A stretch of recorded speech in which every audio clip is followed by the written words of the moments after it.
What is going on? How is everybody doing? Welcome to RossonARI TV. It is the Super Coppa. Super Coppa starts in 16 minutes. Um, uh, First trophy on the line of the season. First time we have the opportunity to win this trophy since last time we won it, which was a while ago. It was a while ago. And here we are. Here we are, back at it again against the cousins, the ugly cousins, the third team of Milano, Inter. Yes, there are three teams in Milano. There are not two teams, there are three. There's Inter, there is another team, and then comes the first team of Milano, which is Milan. Formations are exactly the ones that I had predicted a few days ago. Very interesting thing about this formation is that Milan, when it comes down to offensive press, Milan is going to have an extra player in the midfield, and so it should be an interesting. It should be interesting.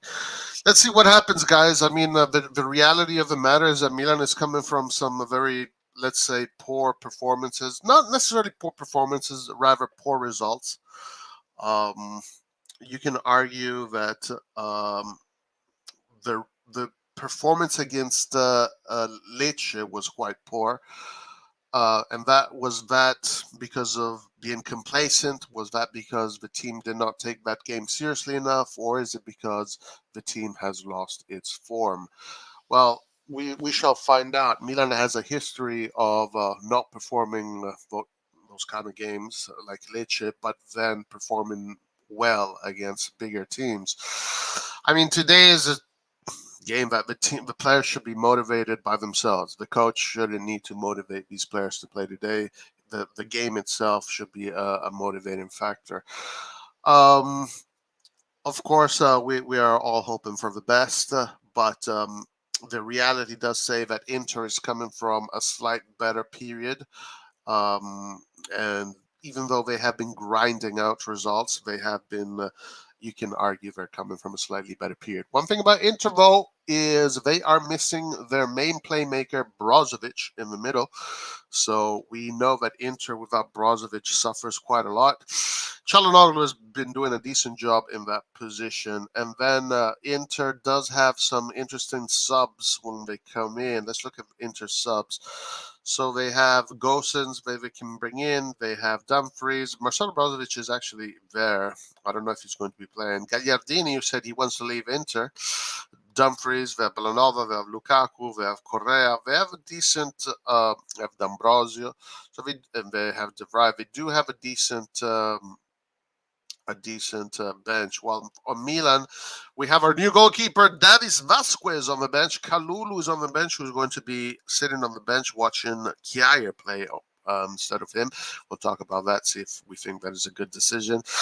Then we have Bozzolan, the left back, the young left back, Gabbia, Des, Chow, De Catler. Don't know if we're going to see much De Catler today. We have Aster Vrax, Yassine Ali, Tommaso Pobega, Alexis Salamakers.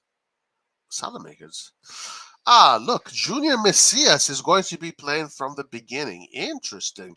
I did not expect that. I was under the impression that Salamakers was going to play. A very young bench when you compare it to the Inter bench. Yeah, we have a very young bench in compared to the Inter bench, and then we have Rebic and Divock Origi. But let's go to the starting 11. So starting 11, we have, of course, the one and only, the best goalkeeper in the world, Ciprian Tatarusano. Ciprian, the best goalkeeper that has ever existed, Tatarusano. And then we have our defensive line, Teo Hernandez, of course, the best left back in the world. Hopefully today he's in form. That World Cup definitely has taken energy away from him. His performances have not been up to par, but let's see what it's going to be like today. He does have Darmian on his side today. Then defense, Fikayo Tomori, Kjaer. I think this is a good decision. Kjaer bringing a little bit more experience, maybe can Kjaer can, let's say, give a little bit more balance as far as leadership goes in that box, since we're missing Magnan. And Ciprian does not offer the same kind of leadership Magnan does, but maybe by having Chiair on that in that box, we can gain a little bit more leadership. On the right side, we got Il Capitano Davide Calabria. Calabria going up and down. It's going to be him against DeMarco today. DeMarco also a very good player, but maybe Davide Calabria just slightly better. Who knows? We will find out. In the midfield, the double pivots, our two best double pivots, Ismael Benacer and Sandro Tonali, joined with their brother Brahim Diaz, number 10. Brahim Diaz, who was given a medal for 100 appearances in Saudi Arabia. So, good for him. Good for him. I'm expecting a lot from him. It's going to be Brahim Diaz versus Çalhanoğlu today. These two players are going to be marking each other, while Ismael Benacer is going to be on Barella and Sandro Tonali is going to be on Mkhitaryan. It's going to be quite an interesting midfield battle. Okay, then we have Junior Messias. Interesting decision. I guess Pioli wants to start more offensive than defensive. Interesting, very interesting. So he wants to push Inter a little bit more. He wants to push. I think this is a move to push Di Marco a little bit back and Bastoni a little bit back, since Junior Messias is more offensive than Salamakers. Interesting decision to make, but it is what he has. I gotta say, Messias has not come back since his injury in mighty form. Maybe he is in good form right now, and Pioli saw that in training he's in good form. On the other side, we have Il Mitico, Il Epico, Rafael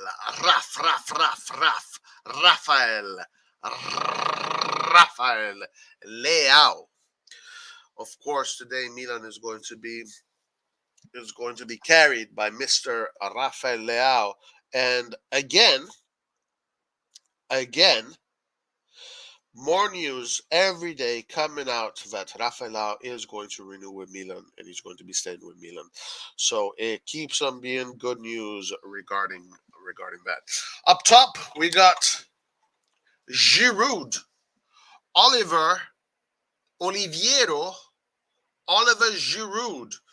The one and only Oliver Giroud, big game Giroud. Speaking of big games, this is something that maybe some people are going to be saying, like, what? Are you serious? Are you serious? Let's look at all these players that are out. So we still have Rade Krunic out. We still have Magic Mike out. We have Alessandro Florenzi out. We have Fado Bulic. Still a lot of players out. And Zlatan, they don't even know if he's going to be able to. They don't even know if Zlatan is going to be able to come back by February yet. It looks like the Zlatan experiment is not working. And it might look like, guys, that this season we might have wasted a spot for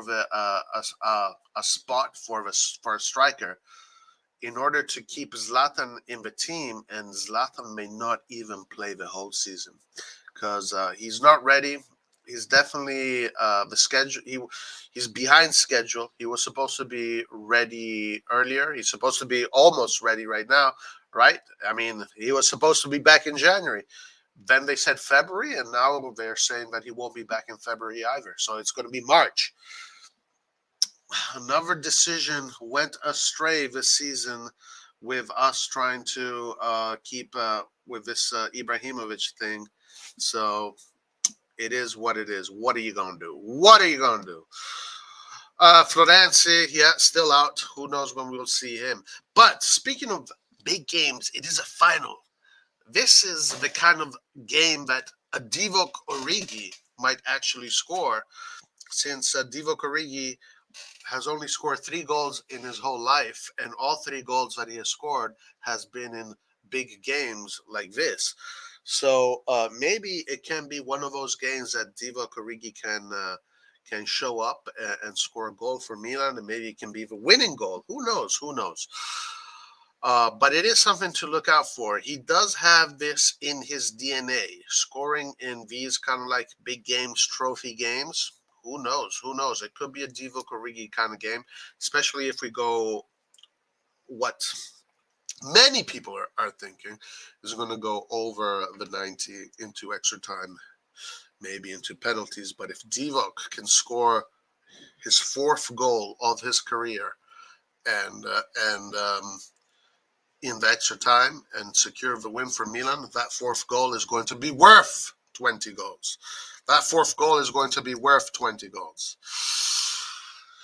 Let me say hi to everybody here. Hey, Saif, what's up, my man? Saif became a new member. Grazie, Saif.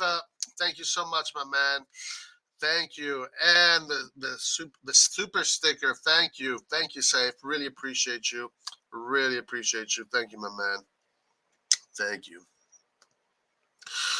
Milan, Nestor, Forza Milan, Haitian Montano, let's go. Alan, Forza Milan. Amir, how you doing, my man? Does anybody know where I can stream the match? Amir, where are you at? What country are you in? That's right. We must have the Gattuso Grinta safe. We need the Gattuso Grinta safe, 100%. Tata, Forza Milan, Majidin, Forza Milan. I don't like they're doing these matches in countries like Saudi Arabia. Nothing against it, but the atmosphere will be dead. Should be in Italy. Well, what are you going to do? What are you going to do, Safe? Business is business. Business is business. Should be in Italy, yeah. How much are we paying Zlatan for not playing? I think it's 1 million. 1 million. So it's not like he is taking a whole lot of salary, but he's just taking up a place essentially. By the way, have you seen the warm up in the Serie A YouTube channel? We have to improve our approach. I saw amateurs and not professionals. I did not see the warm up. I saw that there was a link, but I did not see the warm up. The stadium is empty. What the hell? What is going on, guys? What is going on? Incredibile. Incredibile. Incredibile. Anyway, 5 minutes till kickoff. 5 minutes till kickoff. Those are your formations right there. Chip, Tatarusano. If we go into penalties, Chip is going to be a hero today. Chip is going to be a hero if we go to penalties. Anyway, I'm expecting this game to be quite balanced, to be honest with you. I'm expecting this game to be quite balanced. In reality, both of these teams are not going through their best period. So I'm expecting a pretty balanced game. Yeah, the stadium does kind of look empty. It is a beautiful stadium, I got to say. But, yeah, there's a lot of empty seats in this stadium. Wow, there's a lot of empty seats in this stadium. Okay, guys, we are getting closer and closer. We're getting closer and closer. I hope you liked the button. Man, look at this stadium. Is this where Ronaldo plays? Is this where Ronaldo plays? Interesting, interesting. Okay, so. Oh, no, this is where Jovinko used to play. This is where Jovinko used to play. Remember that blue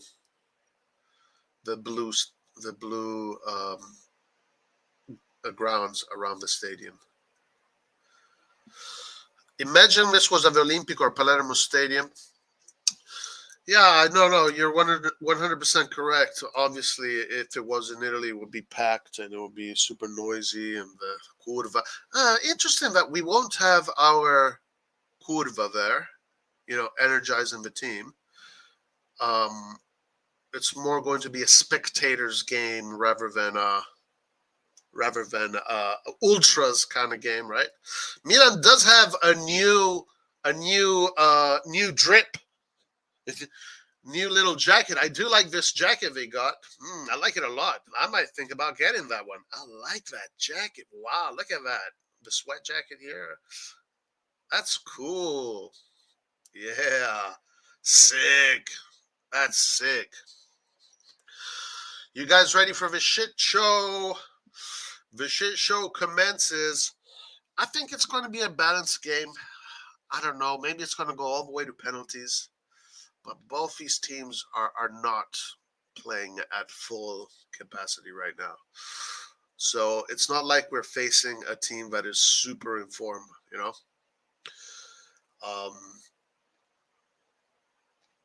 Wow, look at this. I mean, the presentation is nice. I'll give you that. Both the logos. Yeah, that's right. Look at that Milan logo. Twice as big as the Inter logo. Hello. Look at that. Twice as big as the Inter logo.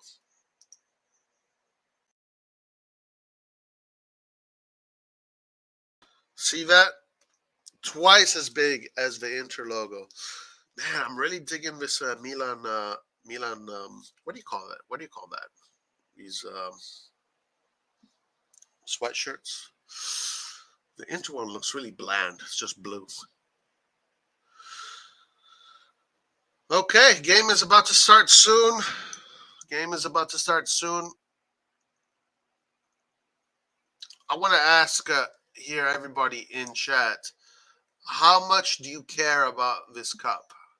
Do you care about it a lot, or do you not care about it at all?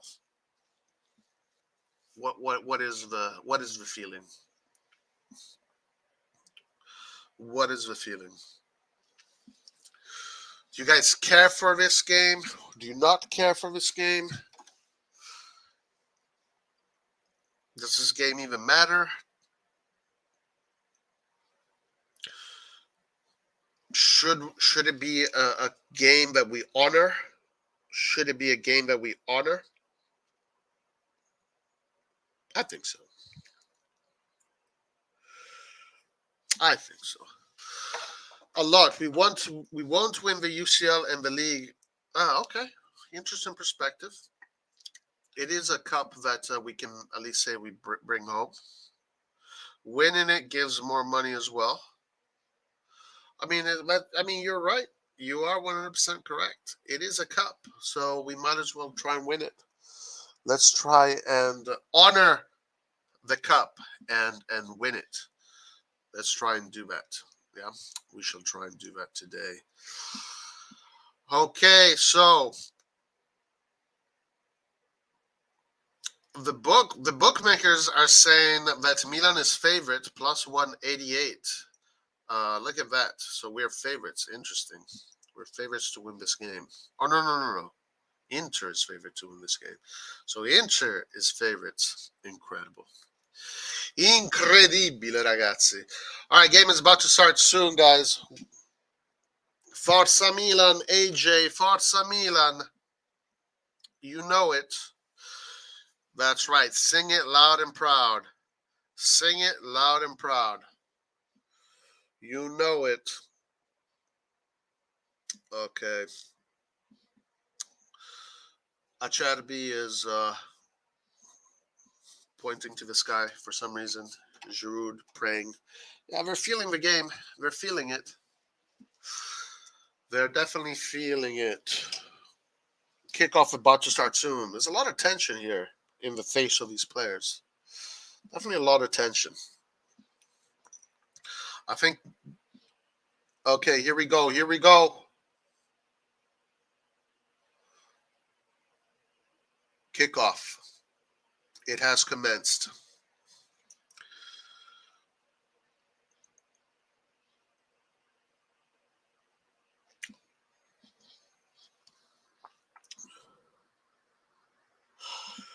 I swear, if Tomori leaks a goal today, I'm going to sing Tomori out. Damn, really?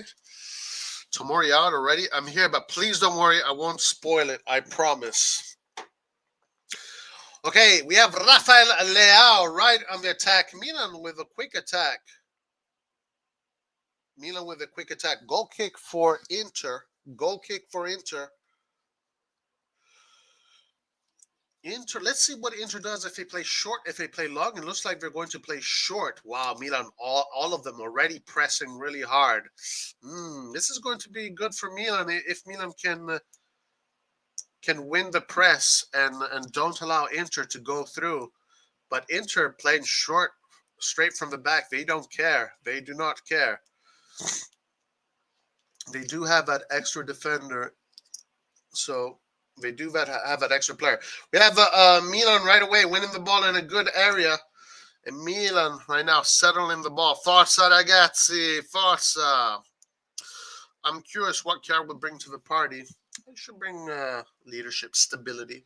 We should see some good stuff from Chiara. Tomori, long ball to nobody. Straight in the hands of Inzaghi.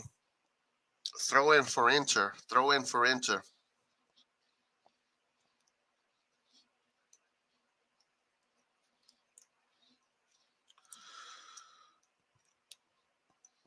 All right. Dzeko tries to hold up the ball. Darmian with the switch all the way to Di Marco. Di Marco tries to one touch pass it in the middle, but foul for Inter, in a good position for Inter. Dzeko on the ground. First free kick, offensive free kick goes to Inter. Ooh, Tomori with a nasty foul on Dzeko.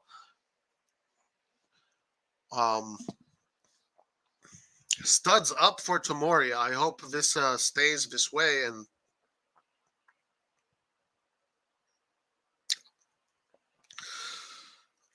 dangerous foul from Tomori. Could in some universes, some alternate dimensions, that could be a red card in some alternate dimensions. But luckily, it looks like they're not going to go to the VAR, and we're not. He didn't even get a yellow card for that. So we got a little bit lucky with that. It is a Çalhanoğlu free kick.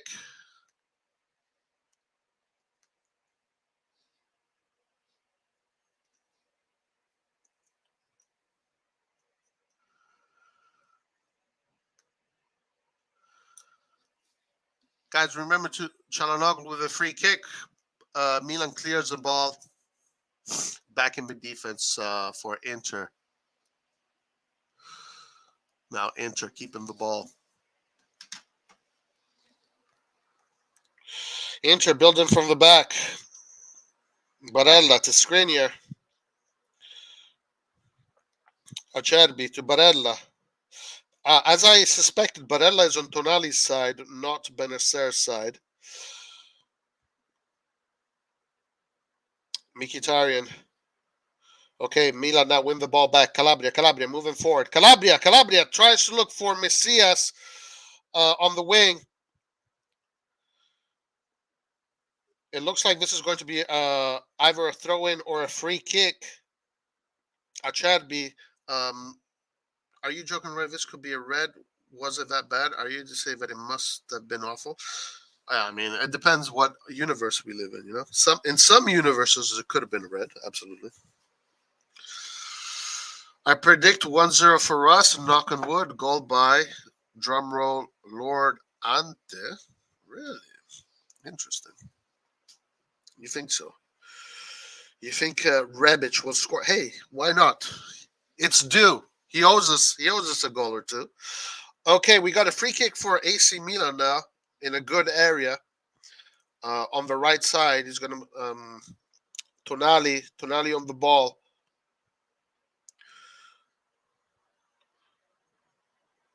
A lot of chaos in the box. This is going to be a difficult game for the referee. There's a lot already.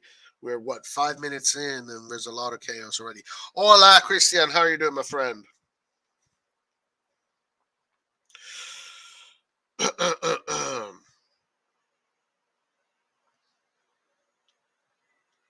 Okay, ball inside the box in a good area. Inter clears the ball.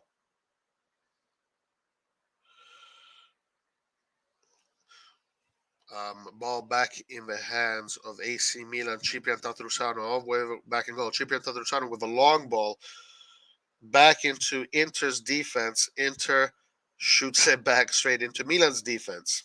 A game of ping pong right now. It's a game of ping pong. Sloppy from both teams. We haven't seen much of the ball on the ground and continuous passing.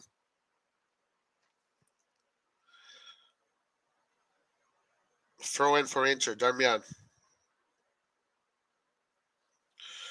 Darmian looks for Barella. Barella having a difficult time controlling the ball. Theo Hernandez asking for a foul. Çalhanoğlu commits a foul on Theo Hernandez.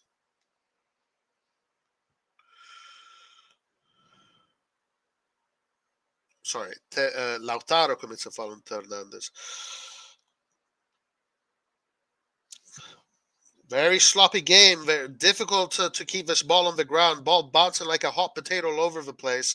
Leao with an opportunity. Leao in the box. Leao controlling the ball, waiting for the players to arrive. Leao against Skriniar. Leao puts the ball in the middle, but nothing. Doesn't find a black and red shirt. Now Inter coming forward.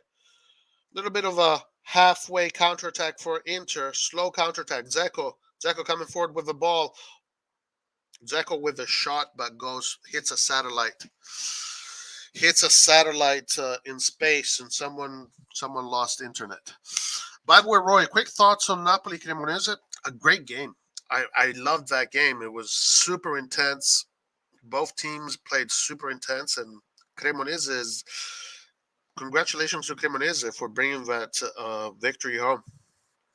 It looked like it was Napoli's, but then Cremonese scored there at the end and took it home. So great job for Cremonese. But the game in itself was a super game.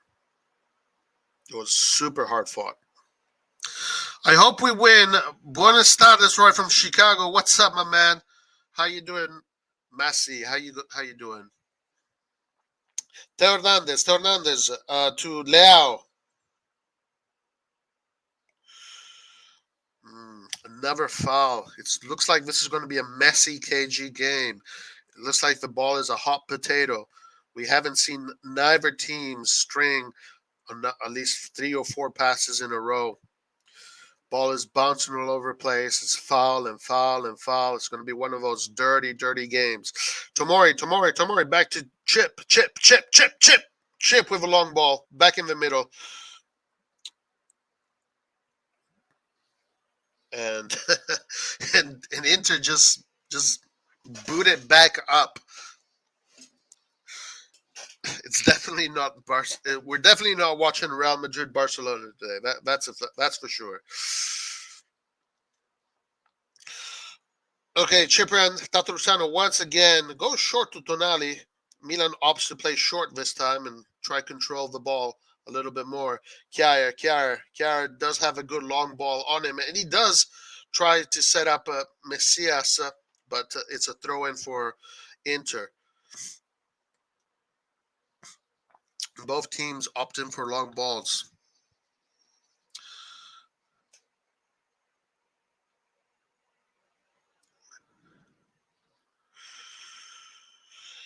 Throw in for Inter. Now Inter with some space. Darmian with some space to move forward. Inter coming forward. Darmian to dangerous play here. Barella in front of goal. Watch out for Inter. And it's a goal for Inter, guys. Goal for Inter. Di Marco. Darmian, Barella, Di Marco. That was an all-Italian goal. Goal for just a little pocket of space. Inter takes advantage of it. Just a little pocket of space. There could be an offside here. Let's see. There could be an offside, but looked like a nice play here from Inter, to be fair. Looked like a nice play from Inter. Let's see if there was an offside situation. Yes, offside. No goal. This is definitely not a goal. Definitely not a goal, guys. I mean, it looks like it's offside. So maybe I'm wrong, but it definitely looks like it's offside. So I don't think this is a goal. Nice play here from Inter. Ciprian Tatarusano way out of his line. But that definitely looked like it was offside. I don't think this is going to be a goal. So if the score still counts it as a goal, so maybe it is a goal. He looked like he was at least half a meter off the offside line. I really don't think this is a goal.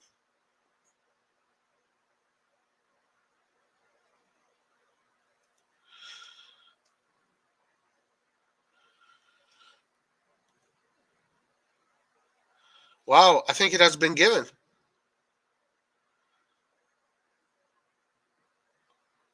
I think it has been given.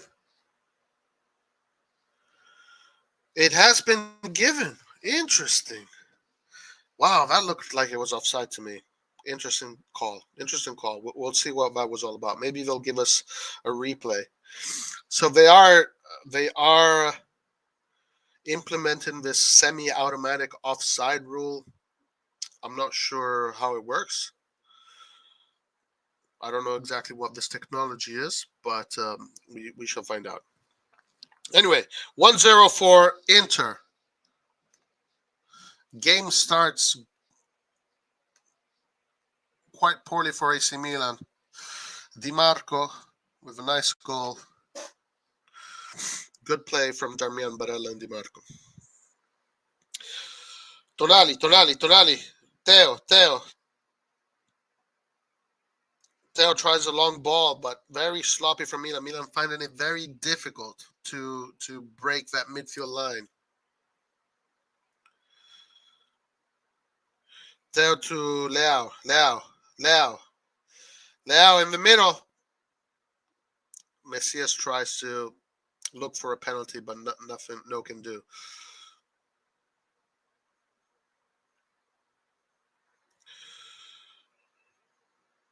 Benacer.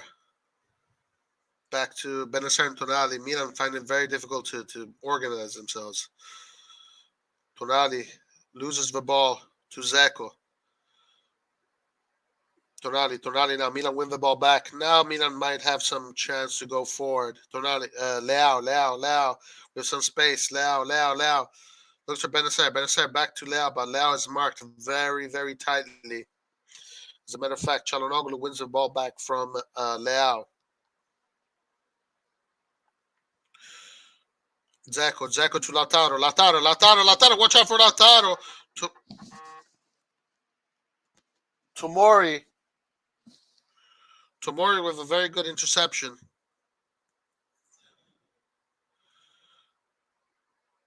Teo Hernandez. Teo to Tomori. Inter is not pressing. Calabria back to Chiara. Milan just keeping the ball in the back.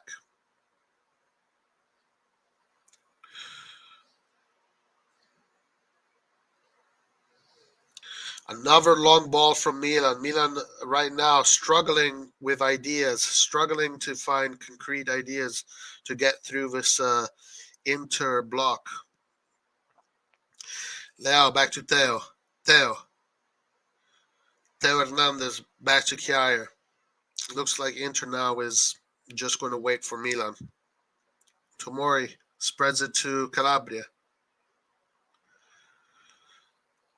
to Messias.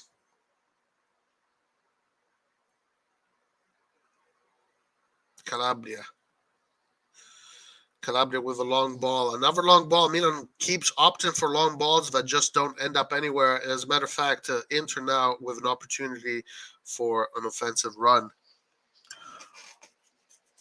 It's an idealist Milan. A Milan without ideas.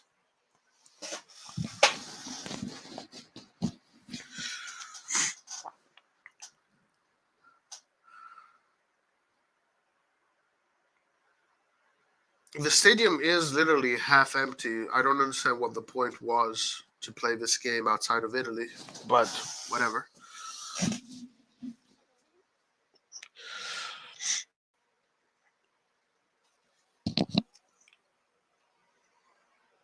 Inter with a free kick, puts the ball in the middle. Milan now with a little bit of an opportunity for a counterattack. Leao coming forward really well. Hold on, opportunity for Milan. Benacer. Messias. Tries to look for Diaz in the middle, but he had to go through 3 or 4 Inter players. Inter defending pretty well, but that was a good opportunity for Milan.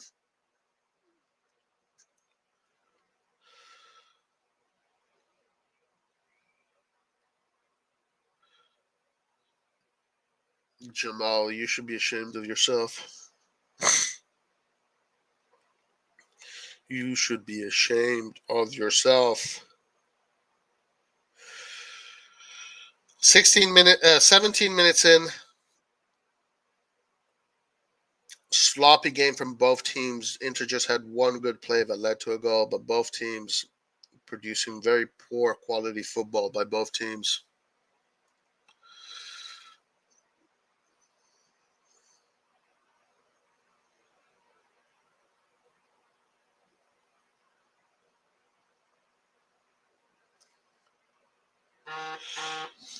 Nice play here for opportunity for Milan. Leo with the chance to come forward. Leo tries to take a shot. First shot on goal for AC Milan. Corner kick for AC Milan. Good opportunity for Milan there. Almost. Milan getting closer. Inter also has holes that we can exploit.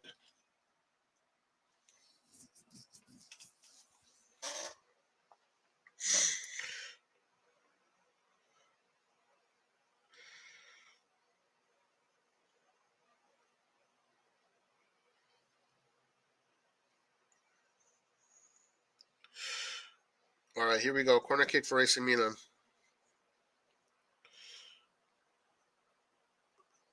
Not a bad corner kick, but nobody was there. Now DiMarco with the ball. DiMarco tries to switch it. Wow, what a play from DiMarco. Holy shit. DiMarco to Lautaro. Lautaro spreads it out to Mkhitaryan. Mkhitaryan with a nice cross. Tries to look for Dzeko, but not, good. Luckily for us, we weren't able to find. Okay, so he was onside by literally a centimeter. Onside by literally a centimeter. Yeah, Milan got opened like a boiled egg. Tomori to Tonali. Milan risking it a little bit from the back. Tonali coming forward. Tonali with space to come forward. Tonali bringing the ball forward. A lot of ground from Tonali. Leao crosses it in the middle. Nobody is there. Benacer with the shot brings down 3 or 4 satellites into space. Half the planet lost it internet right now, but what are you going to do? People in the stands are having fun. It looks like they're enjoying the game. Ball back to Theo Hernandez. Inter just squandering a ball. Definitely not a display of high quality football from either team. Tatarusano on the ball. Nice play here from Giroud to find Diaz. Diaz to Messias. This is good play from Milan. Diaz. What is Diaz going to do? He tries to look for the through ball for Giroud, but no can do. Milan does have. Milan is finding spaces. Milan is finding spaces. If they can continue to find these spaces, maybe they can get something. But it looks like Inter is starting to break down a little bit, and Milan is starting to find some good spaces up front.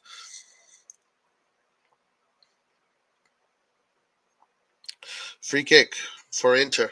Lautaro on the ground.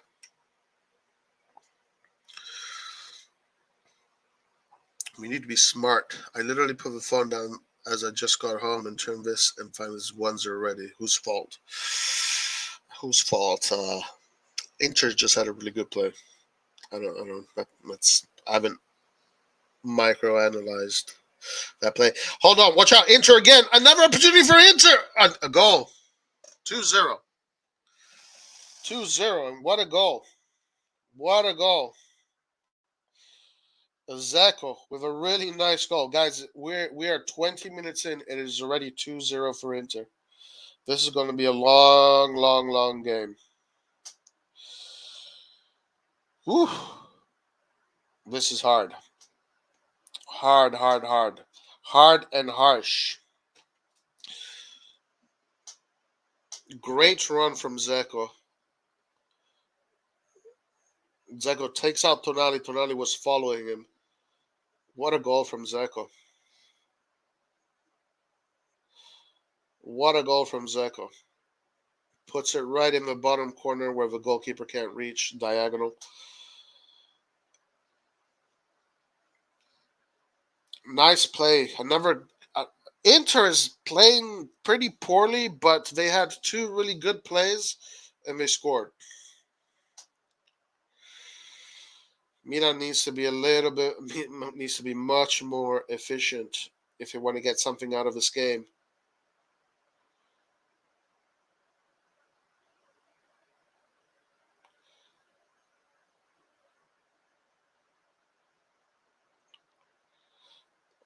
Fernandez to Rafael. Nice turn from Rafael. But Darmian wins the ball back. Barella against Tomori. Barella goes back to Çalhanoğlu to Mkhitaryan tries to look for DiMarco, but Messias does a very good job in intercepting. Tonali with a bad pass straight into DiMarco's feet. Barella back to Darmian to Dzeko. Inter now seem to have a certain level of energy and confidence. They're keeping the ball pretty nicely. Oh, watch out for Inter. They're coming forward. If Milan don't pick up the scraps, this is going to be an ugly game. This is going to be an ugly game if Milan doesn't pick it up.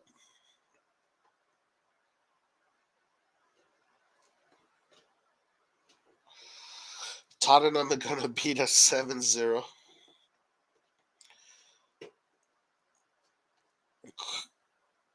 Confidence gone to the gutter. When did our goalkeeper make a real save?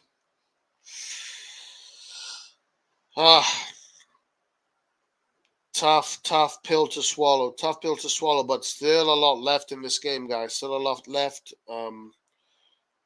We can definitely bring it back.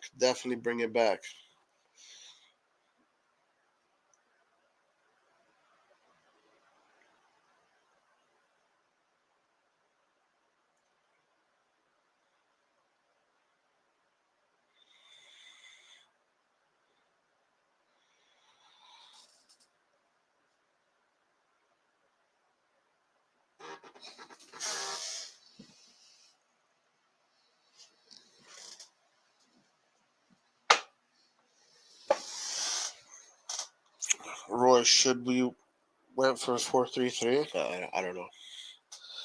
Honestly, I don't know.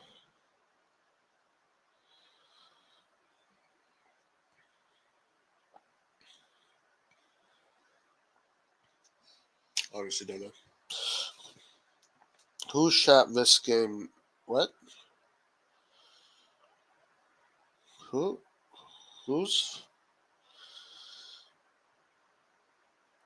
What? I don't understand what you're saying, Arpit. We're not bringing back shit, man. We're useless. Bonnie 4K says it's sad. Anyone that said why are we going for Botman? This is why. It's really, really sad. Game is not over yet, so even though I do think Inter's bench looked a little bit stronger than ours, I think the game is not over. Redbird out. Who's at fault today? I don't think anybody in particular is at fault. I think it's just that this season, the team was not really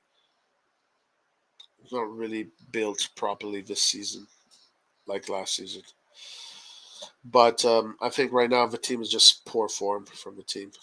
Just one of those moments, we have to ride through the storm. Watch out for Inter here. Inter attacking with energy. Inter attacking with verve. Hans. Yeah, I will blame Hans. I think it is Hans' fault. 100%. Southgate looks like a genius. This is cruel watching. If Milan don't wake up, this game it could really end very badly. Yeah, if Milan don't start to show a little bit of something, but right now it's looks like the inertia has fully gone towards Inter's side. We're not good. We're just really bad right now. Well, they're definitely a little bit better than us for right now. We brought in a Glassman, Origi 20, and a Ghost Oddly. Our summer transfer was a very poor summer transfer, dude. That was it. Like it was a very poor summer.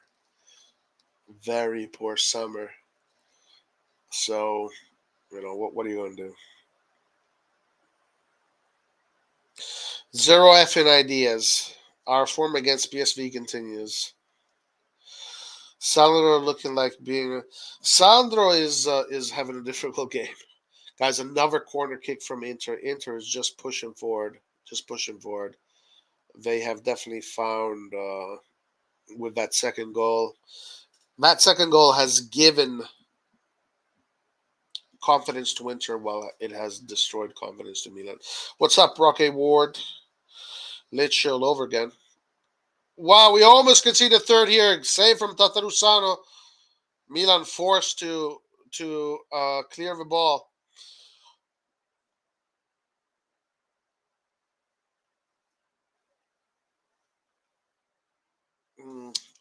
Yeah, actually, Christian, I think that Pioli needs to think about that 4-3-3.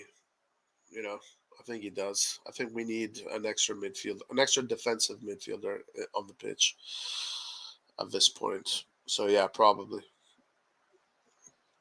A lot of space for Dimarco, Dimarco, Dimarco, Dimarco, Dimarco, Dimarco with a cross intercepted. Um, Tatarusano tries to avoid the corner kick. It is a throw in for Inter in a good position.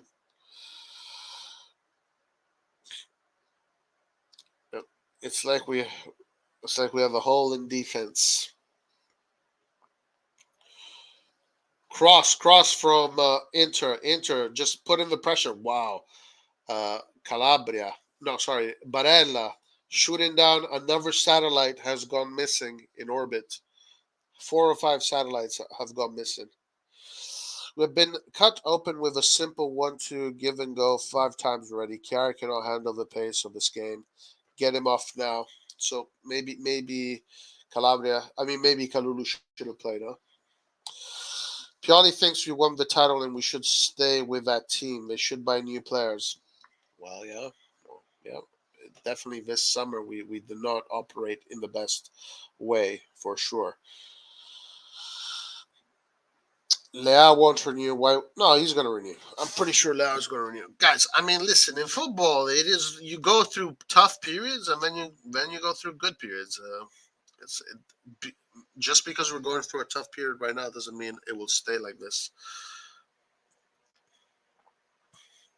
I said the 4-3-3. Yeah, that's what I was thinking too. Actually, Pobega should be in the pitch instead of Diaz because we need more muscle in the midfield. We definitely need more muscle in the midfield. We need to react as soon as possible. This is unacceptable. Forza Milan.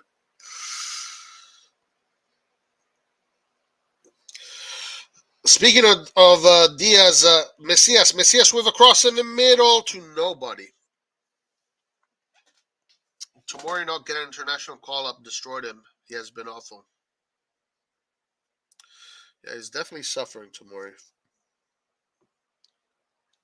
Definitely, sir. And obviously, guys, not to make any excuses, because I don't think we should be making any excuses.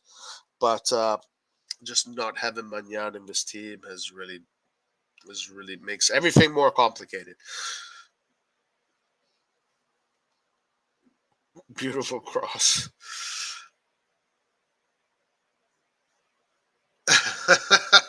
Should go get the ball yourself after that cross. That's funny. All right, Calabria. Calabria now with the ball. Coming forward. Calabria to Messias. Messias cuts inside. Looks for Diaz, but the pass is not good. And Inter wins the ball back. Nice play from Inter right now. They're just carving us open like turkey on Thanksgiving, guys. They're carving us open. Goal kick for Milan. Inter finding the passes, finding the lanes. But Inter's not playing that great either. Let's not get confused about this. Inter's not playing like anything special. But they're finding all these spaces. Chip, Tatarusano with the long ball. Giroud to Leao. Goal kick for Inter. No can do. We can't even win the damn corner. Should we go get? We're lucky if we stay top four. I think we're gonna. I think top four is good. Like we have a team for top four. I'm not too worried about top four, to be honest with you. Knock on wood. Inter playing magnificent. Yeah, right. Jamal has become an Interista all of a sudden, by the way. This is what happens when everyone gets better and we don't. I mean, the summer. Where are you, summer?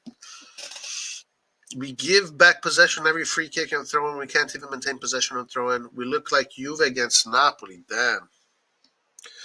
Hold on. Watch out for Inter coming forward. Inter. Lautaro tries to find. Zeg almost finds him. Oh, my God. Darmian. Thank God Tomori saved the third goal right there. Theo Hernandez with some pace. Coming forward. Theo Hernandez gets Barella fouls him.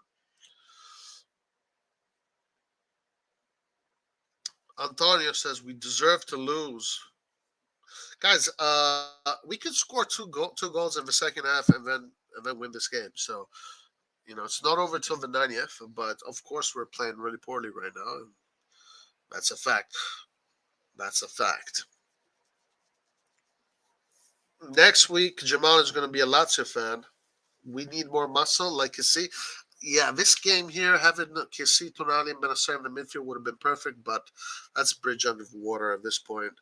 Looks like Inter is going to be getting Kessie if if that happens. Who knows? All right, Calabria, back to Kjaer. Milan keeping the ball back in defense, far away from Inter's goal. Kjaer to Calabria.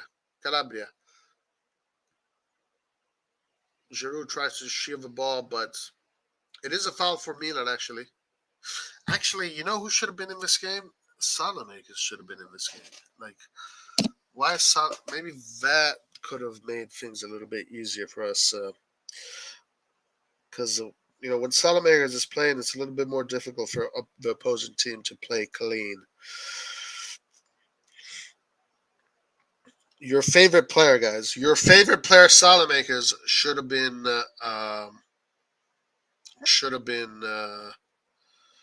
in the team today. In hindsight, and maybe also Kalulu. Inzaghi has matured. I don't know, guys. I just think Milan is going through really poor form. Roy, should we sack Pioli? No, I don't think so. We need Maldini and Masada to put together a serious team. That's what we need. It's nothing to do with Pioli. We need Masada and Maldini to stop getting kids. Okay, we have plenty of children in the first team. We need to start to get some hungry young bulls that are ready to come and destroy the world. This is all on Masada and Maldini. 100% all of it is on Masada and Maldini this year. And we saw it in the summer. I said it in the summer.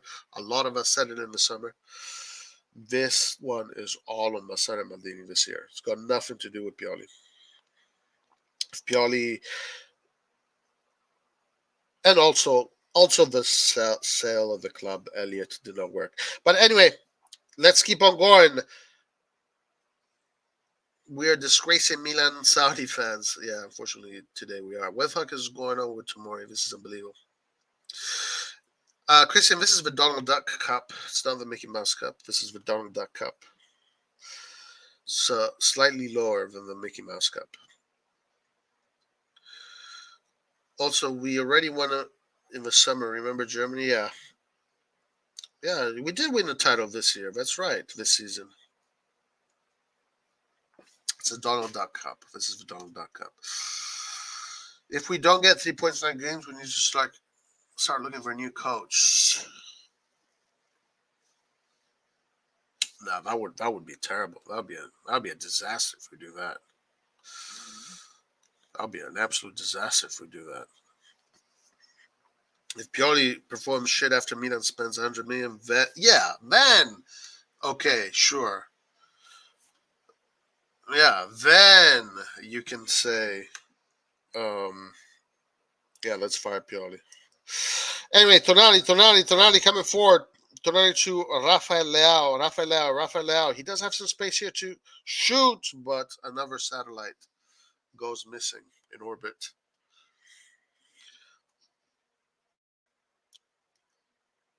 Spurs will take out their ding dongs and cover us in yellow gold. I don't know. Spurs is going through a pretty poor spell as well.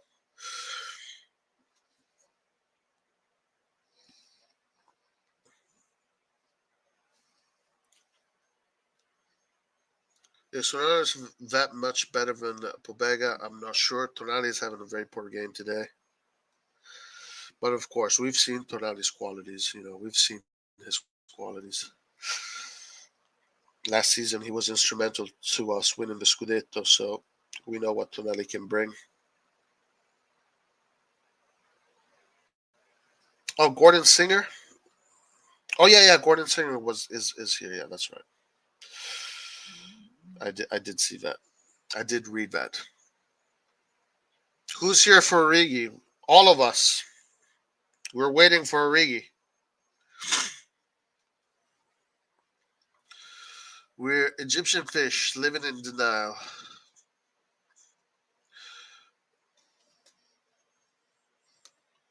We need serious players in this Red Bear responsibility. They have a lot to answer for. The fans should boycott a few games before the transfer deadline, and they'll. I don't know if it's too. I mean, how much can you do in January to really? Maybe let's see what they do in January. But I think that this issue will be resolved in the summer. In this season, we have to buckle up. It's going to be a rough ride.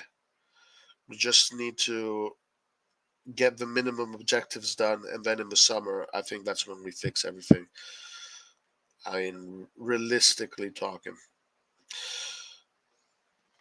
Speaking of speaking of lots of money being spent in January, it looks like freaking Chelsea, after they bought Tatarusana, they are still going to be looking for more players. Last player being linked to Chelsea's Marcus Thuram. Another interesting thing, guys, about this upcoming summer, there's a ton of players that are their contract is finishing. There's going to be a ton of free agents this summer. It's like a ton of them. I think it was Eastbourne showed me a list of all the free agents that we're going to see in the summer, and I'm sure Milan is going to take advantage of some of those. But there's like a ton of them that are really good players that are going to be free agents. This summer is going to be quite anomalous as far as that particular thing.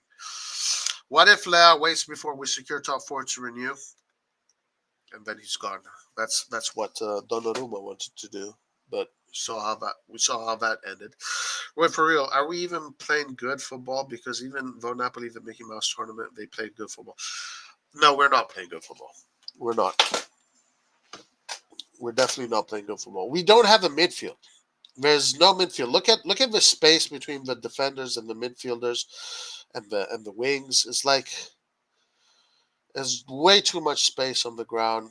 The team is not compact. we need to take out the attacking midfielder and add another defensive midfielder and just probably do that. But as I said, game is still long. Milan is coming forward. Milan in the box right now. Milan, opportunity here for Milan to create something. Tomori with a shot. But no can do. No can do. No can do.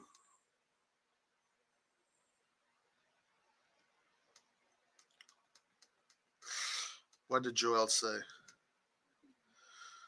I don't see Joel's comment. We're only 4 points away from dropping to fifth, so don't be surprised if we're fifth in a few weeks. As far as top four, I feel pretty confident in the resources that we have. Of course, we can lose that top four position, but I do feel quite confident in our ability to secure top four with the resources we have this year.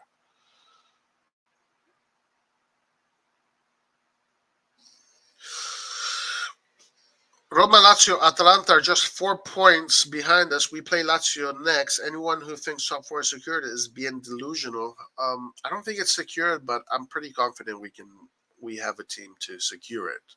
We do have a team to secure it. While those other teams you're mentioning, they have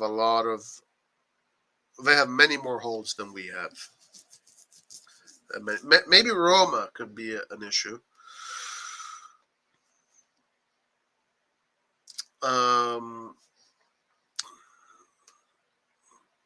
If we don't shoot in blanks, not even satellites, we always start -2 goals. This can work. Yeah, both 2 games in a row where we can see 2 goals down. Don't Chelsea want to buy our Ballon d'Or winner Diaz so he can be closer to the heart? Yeah. Need a goal before the half. That would be nice. That would be nice. Oh, Leao, poor touch. Leao, his mind and his feet are not in tune. Napoli are good, but they're lucky in the sense that us, Inter, Juve all had terrible runs this season. I don't consider Napoli lucky. I consider us not doing well in the summer. If we would have done well in the summer, Napoli would have definitely had a much more difficult time. But I definitely don't consider them lucky because they did a great job in the summer and we just didn't. And that is not luck. That is just poor performance. Roy, I feel bad for you. Keep your expectations down. Guys, securing top four is I know it's pretty realistic. Top four is pretty realistic. We have it. So it is quite normal, even like if you're a really good team, to go through periods where your form is completely shit and just nothing works, nobody's in tune. But then it goes in waves. So, and we went through a similar situation last season too. Every single season we go through this period in which we lose many games and we're just not performing well. But then we pick up again, and then everything goes back to normal. So, it's just we're just going through this period right now that it's poor form. But as far as our resources, guys, we have everything we need to finish top four. If we had a full squad, we could be much closer to Napoli too. Roy, please do a video and send to that dude called Maldini and tell him to buy a goalkeeper, Kylo Navas on loan, and also upgrade the attack. He's infuriating me right now. Yeah. And guys, like I just said, our issues will be fixed in the summer. Sportiello, they're going to get Sportiello. This youngster Vasquez. Manyan should be back by then. Guys, this season is going to be like this. We have to hang on tight. Hang on tight, guys. It's a rough ride. Tie yourselves to the mast of a ship, otherwise you're going to fall off and drown. It's that kind of season. Come on, it's not over yet, Antonio. We're going to win this game, Antonio. You know we're going to win this game. You know we're going to win this game. I actually do agree with you. Krunic today would, if Krunic was fit, he'd be the starter in the attacking midfield, and it would be perfect because we'd have much more balance. Send CDK back to Belgium. If Maldini fails top 4, guys, if we fire Maldini, who are you going to get? Guys, firing Maldini is the worst thing that we can do. We nobody understands Milan better than Maldini. Nobody is perfect. Maldini will make mistakes, but most of the time, Maldini will not make mistakes. Oh my God! Hell no! Hell no! I'd rather become a Lazio fan than see Leonardo back in Milan. Yeah, no, in the summer, I'm pretty sure Milan's going to get players in the summer. We paid 35 million for CDK. Why not actually use him for the season to let him get a taste for it? Instead, we're using Diaz, who's leaving in the summer. Is he leaving in the summer? The report suggesting that Milan wants to buy Diaz and keep him. Did you see what Bayern just did? Now out for the rest of the season by summer. Wow, that's a freaking good goalkeeper. Yeah, I agree. That's how you do it. There is this chance of Buffon coming to Milan.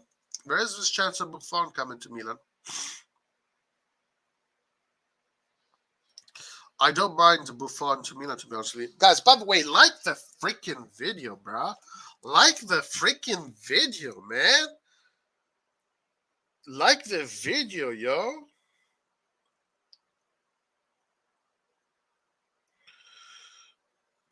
I think this is why we're losing. It's because nobody's liking the video. I see a direct correlation there. Guys, watch out for Inter. Space for Inter coming forward. Oh, here we go. Ooh. We just avoided a third goal. Diaz is going to be our only transfer this summer. I don't think so, guys. I really don't think so.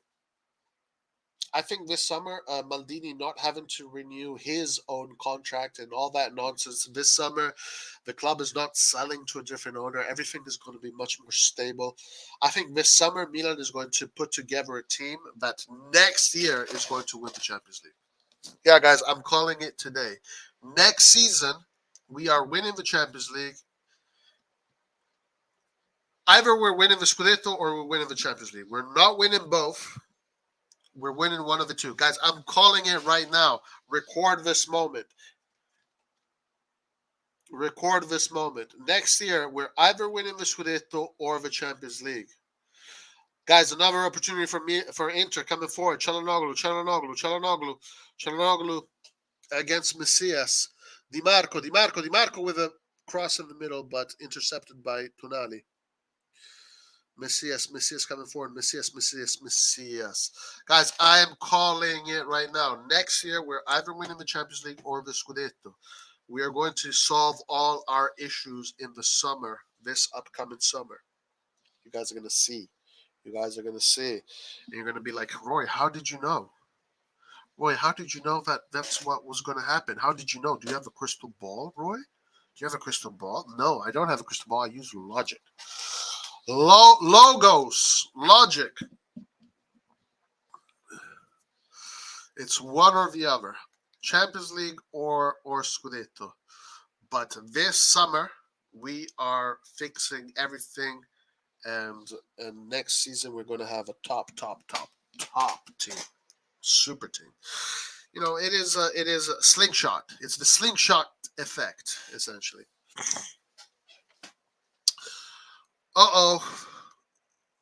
What's up? Roy, hold on. I just came in because I didn't know what I just heard. Did you just say that next year or this season we're going to win something? No, I just said next season. Next season, we're either winning the Scudetto or the Champions League. One of those two. Not both, but one of those two we're definitely winning. Yeah, I'm very very confident. Well, that just depends on the summer, in my opinion, because Okay, hold on. Your volume really went down really low. What happened? let me put on my earbuds. 1 second. You're right, Antonio. Not only that he likes to see in United, we have spent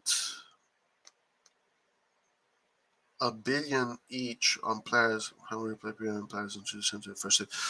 Yeah, guys. Next season, trust me, guys. Trust me. Trust me. What did I tell you about this season? I told you the season was going to go this way. Why? Because I saw what we did in the summer, and I told you exactly what Napoli was going to do. This because of what we did in the summer, and I'm telling you, next season we are going to be either Champions League or the Serie A. Trust me. Trust me. We need to spend at least a Where's your hundred. Why is your volume low? You can't hear me? Your volume is just low. I can try to turn it up, but Just wait get 1 second. closer to the mic. Guys, is it just me or is Antonio's volume is low? Let me know in the chat. Is Antonio's volume low or is it just me? Rock Award not happy with Kiara at all.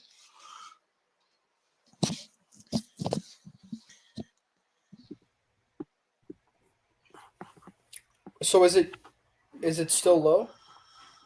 I mean, I can hear you. I can hear you. It's fine. You're just low, guys. Let me know if Antonio's volume is low. If not, then no problem.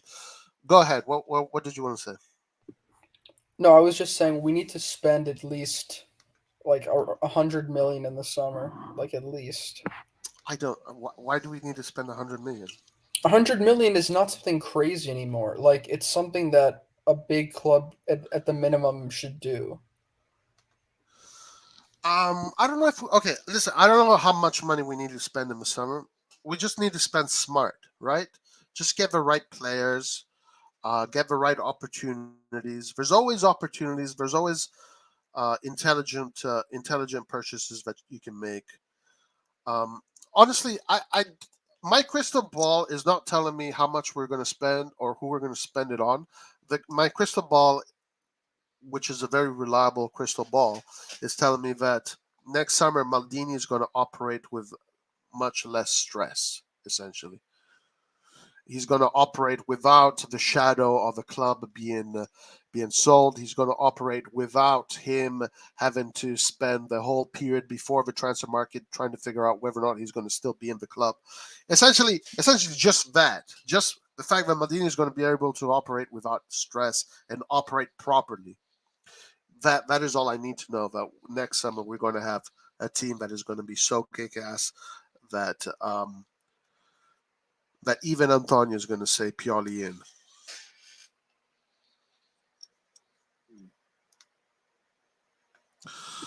Yeah, that'd be nice.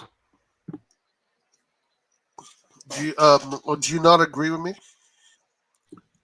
I guess, but at the same time, it's like spending money on technical quality players is not going to be something that you can't do cheaply. Like, okay, you can try to get a free agent and pay him a lot of money with his salary, and there's going to be competition for that.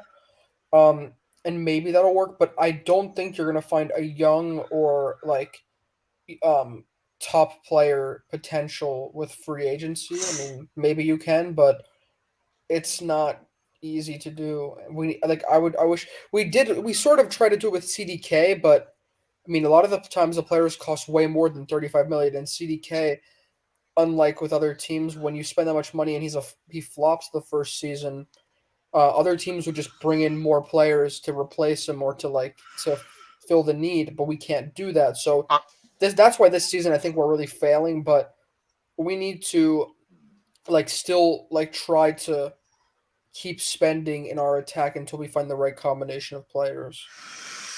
We need to bring quality in. Because yeah, yeah. I don't We think need you're an going to find injection of quality. Kvaratskhelia. That's right. Yeah, I don't think you're going to find a Kvaratskhelia like 17, however much Napoli spent. 11 million.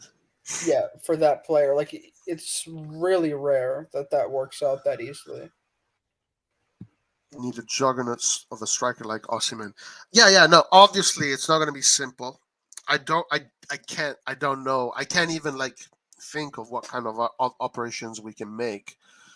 Um, but just as I said, I'll repeat it one more time. Just the fact that this time Maldini and Masada are going to operate with less stress is just going to make things easier.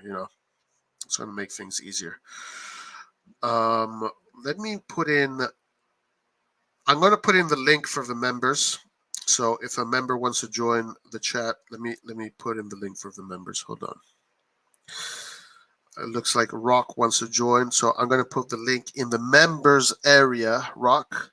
So just go to the community members area. The link is going to be over there. Antonio, in the meantime, give us a thorough, in-depth, technical analysis of the game. Come on, my man. Let's go. Let's hear it.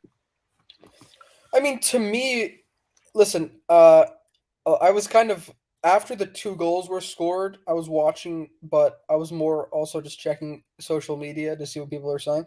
But I think that we have had some moments where we've been able to get to the box and we've had some okay chances. But I think after you go down 2 goals, it's a little demoralizing, and it's not we didn't do too much, a little bit of sloppiness.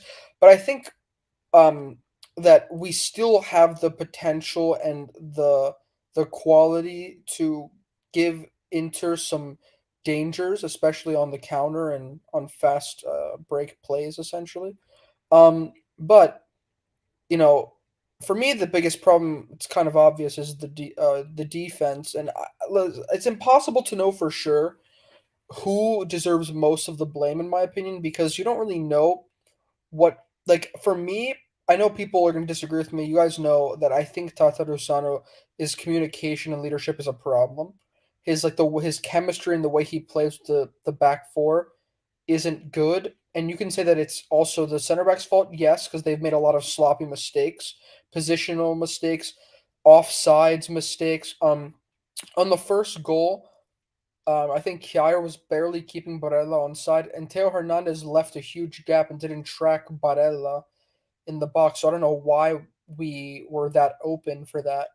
Um, we kind of got caught in situations where they got past our holding midfielders, and then, um, once they did that, it was just them versus like the center backs, and we were kind of scrambling back to get into position.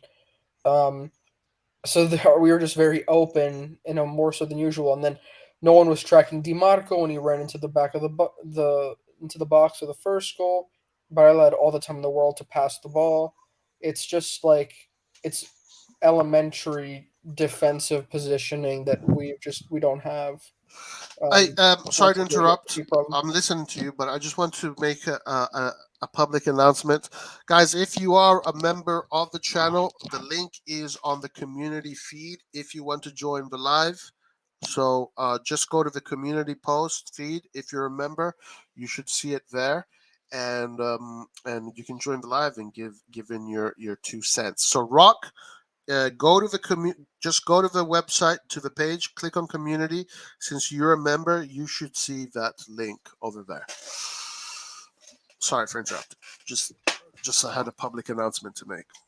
Yeah, the Council of Roy has That's right. given their, yeah. Um, but no, yeah. So it's just, for me, it's just very sloppy. I think that we tried to have decent build up. Messias. I think the problem is we have a lot of players who, in the middle of the field, can look good. They get the ball. They can press. They can even dribble like a player or two. The once we get to the final third, Inter has their tight center back formation where the box is kind of congested, and like usual, we have this problem where it's very difficult to break them down. And in the past, we've kind of been able to just take advantage of openings and fast breaks or straight up defensive mistakes they made to score. But today they haven't made any big mistakes, so we haven't really had the best opportunities. But we did see Leao almost score on the one chance, so it's still, we can open them up, and we have just way more pace than them. So I think that's something that I kind of think we can exploit in the second half. I think Hold on. also. Sorry to Mhm. interrupt one more time.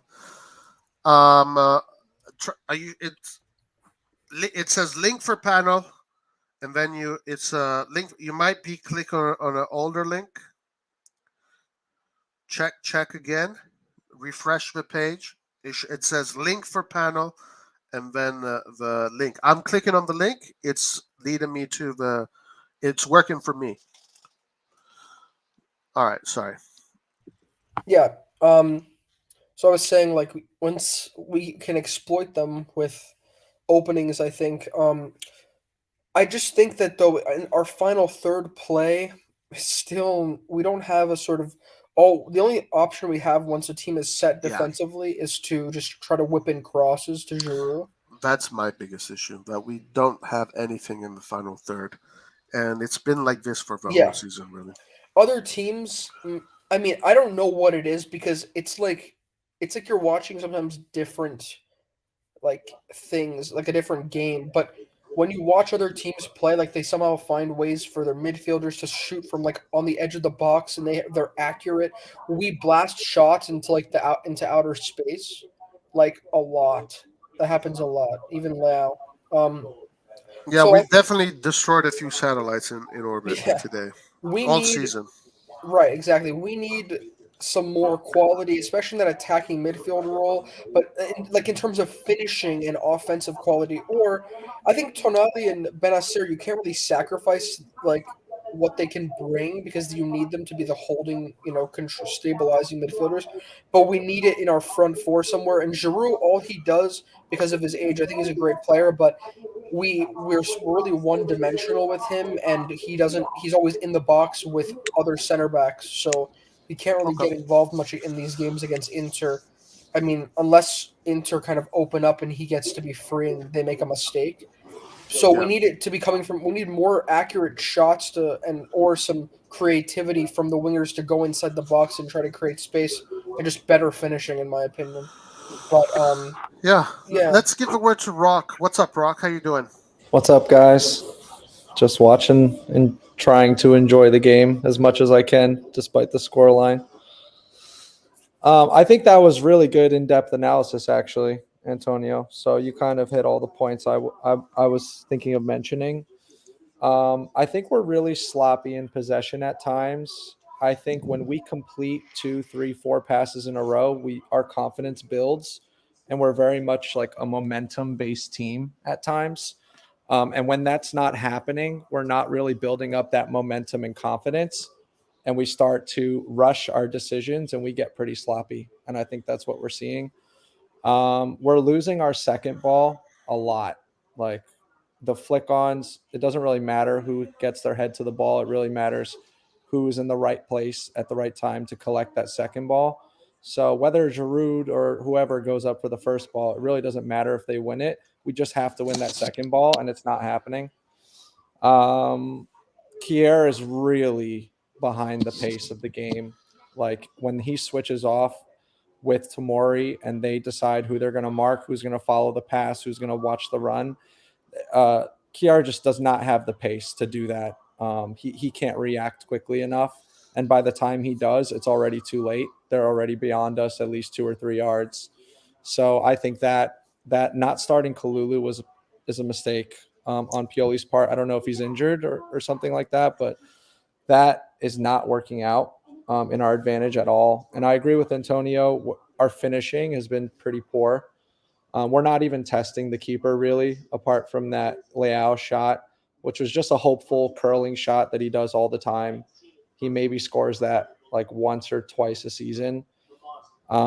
He's arriving in the box, and every single forward player is still 15 yards behind him. He's that fast. Like it's great that he's that fast to beat the opponent, but he's so fast that he beats his own teammates too. And there's really no one in the box. They arrive really late. By the time they arrive, Leao's on a really awkward angle and really doesn't have much to do. And he's been closed down by two defenders at that point. So, yeah, there's just a few tweaks in defense and in the forward line need to happen in order for us to be productive at all in this game. It would be nice to get at least one goal back. I don't really care about winning at this point. Just for pride purposes, I'd like to get a goal and not concede another goal. So, I mean, we'll see. Yeah, yeah. Both of you guys, good points. Good points. What do you guys think of Salamakers not being on the pitch and Messias there instead? I actually liked some of the footwork from Macias, but I like when footwork is productive, like it leads to opportunities and chances on goal. And I don't think that his footwork and beating his man is actually productive. He's getting maybe 2 yards ahead of his man and then cutting back and passing the ball back. Like, who gives a shit about that? Like, we need to put quality crosses into the box or nice link up play with Diaz and Calabria. I see Macias like he's just not doing a lot of those things that Salamakers is able to do. Salamakers does get into moments where he plays like that, similar to how Macias is playing right now. But I think he has more playing time recently, and he might be in better form than Macias is. So, I mean, if you want to win the first trophy opportunity, theoretically, you should play the players who are in form and have had the most playing time in their legs. But I don't know why Pioli decided not to do that. I don't think it's panning out But for us. I'm more talking about Salamakers' work off the ball rather than on the ball. Oh yeah, our right side is getting completely cut open, like on counter. The fact that Shananoglu is able to run in free open space on the right and he's slow as a turtle is unacceptable. Yeah. Like he's free on the right hand side. Where's Macias? He's nowhere to be found. And Calabria is already beat too because he's cutting inside through the middle and he's behind. Yeah, and check this out. The two players with the highest ratings for on the pitch are both the players that operate on the right side, Dimarco and our right side, Dimarco and Edin Dzeko. So we definitely need something there. None of the Milan players have surpassed 7. Yeah. One of my thoughts is at this point, just sacrifice the number 10 and just put a defensive midfielder in there and solidify the midfield that way. Because the attack and third is non-existent. It's non-existent. I mean, Brahim is the only one playing those through balls that are leading to opportunities. So I don't know if you have a stronger presence in there that can also complete those passes and have the vision. Krunic is not available, so I don't really know who. Maybe Pobega could play The there. other option would just be Pobega. Yeah. It is. I do think that there is a chance of Milan getting this back. There's always a chance, right? We've seen it. We've seen crazier things in football. So second half has started. And Milan is on the attack. Are there any substitutions? No, it looks like it's the exact same teams. No subs on either side. Any predictions for the second half? I think Pioli told the starting lineup in the locker room, like, have some balls, like, take some responsibility, be accountable. I'm putting you all back out there exactly the way we started. Play the way that you know you can play. I think that's the team talk they got. Like, I'm not going to change my mind. I put you guys out there for a reason. Now show up in the second half, or fuck you. So I think I'm expecting a reaction. It should be a positive reaction. Nice. Interesting image here. Pioli talking to De Candler, Origi, and Kalulu. So obviously De Candler, Origi, and Kalulu are going to be coming in. Looks like he's giving them some instructions. Do you guys think Origi is finally going to score that one goal he scores every 5 years? Ooh. Yes. If he does, if he scores 2 or 3 goals today, I think he deserves a statue. Origi's going to take out the remaining satellites in space. Yeah, Roy, didn't you say that Origi's goal count is like up to like 5 or something because of like in his whole career? Yeah.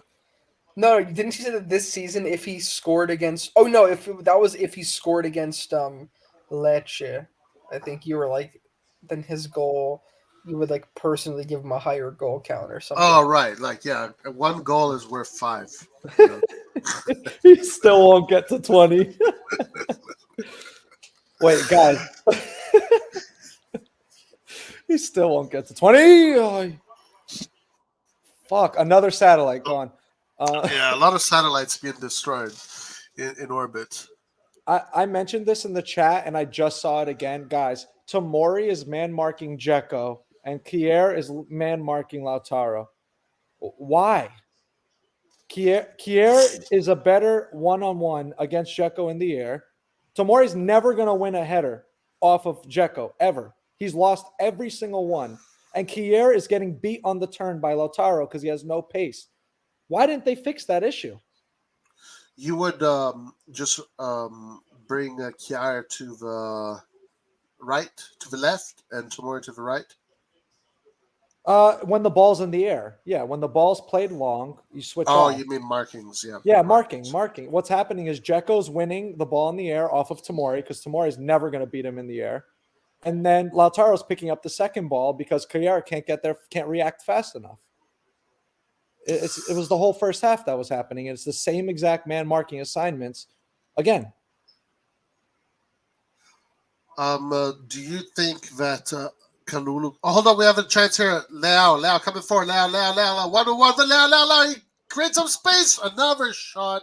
Another satellite destroyed in space. I don't know what's going on, guys.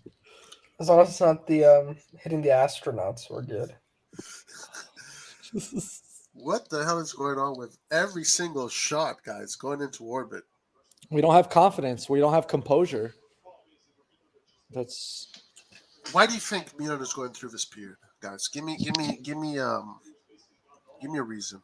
youth, immaturity. You need players that are 27, 28 years old on the field to sprinkle them in all the phases of the field, and we don't have it. Simply put, we had the worst summer transfer market in the history of. Actually, I don't know. Well, I don't want to make that statement, but it was honestly after you win the league and you have revenues from the Champions League again for the second year, and like you want to improve. How the hell do you go out and spend like only 50 million or whatever? Like it was not good for me. And the player that unfortunately, like I said, 35 million went to someone who was a complete flop this season. That doesn't help. Mm-hmm. But speaking just about this current moment, because we were doing okay, just a little bit before. Because it's Magnan's injury. It's it's the Magnan injury. It's Ibra missing with the team, in my opinion. Like I'm not saying that he has to play all the time, but I think his energy is very good, and he would probably help. I don't know if he's there with the team right now, but it's better when he can at least be on the bench because I don't know. I feel like his energy is really good. That's just my opinion. Also, like I said, for me, the reason is because once the season goes on, you kind of there's more opportunities for you to make mistakes or to reveal your limitations. And I think our team is limited in the sense that we brought a lot of players who are young, players who, don't have a lot of experience and are missing quality on the bench, especially. And so we don't have anyone else to call on. I mean, look at this bench, guys. We have, okay, Davis Vasquez just came to Italy right now. Hold on. Here we have Inter with an opportunity. Di Marco coming forward in the box. Di Marco tries to play with Calabria here. Gets across in the middle. Lautaro back to Mkhitaryan. Bastoni all the way up on Milan's box pretty much. Di Marco to Lautaro to Di Marco. Milan has been able to contain this play. Milan wins the ball back. No, not yet. Yes, Milan wins the ball back. Okay, never mind. Sorry. Look at this bench. I mean, it is, if you just compare the benches, our bench is much more inexperienced if you compare the benches. I'm not saying they have a great bench, but when you compare their bench to ours, they can bring in Dumfries, they can bring Gagliardini, Brozovic, D'Ambrosio, Gosens. Hey, Roy. Yeah. You Lukaku, probably know Correa. this. You probably know this, but I did What? not know that Gagliardini was only like 28 years old. 28? I think so. I think that's what I read somewhere. I think he's younger than 28. Oh, really? Mhm. I thought for some reason I thought he was like older because he like never plays, and so I was like, damn. I think he's probably 26, 20, 27, maybe. Maybe he is 28. Let me see. They were trying to sell him or loan him, or they did loan him out, right, last season for a little bit. I think so, but he definitely said. Oh yeah, he is 28. You're right. He said he wants to leave Inter, Mhm. and he was being linked to Milan.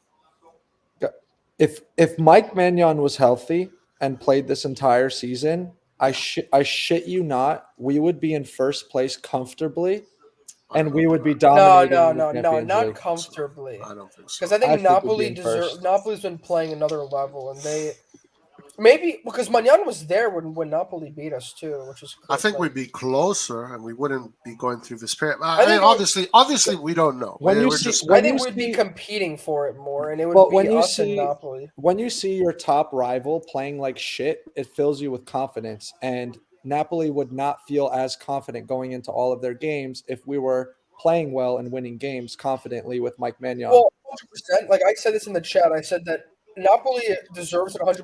Oh my god! Oh my god! They said, sorry, I said Napoli deserves it 100%, but I did say that they are a little fortunate in the sense that first of all, their injuries haven't been too like crazy. They lost a few players for like one or two games, but second of all, Juventus, Inter, and now us, we've all had like really terrible like runs this season, like during the season. Like it was Inter at the beginning, Juventus also in the very beginning, and now us right now, and we're dropping a bunch of stupid points.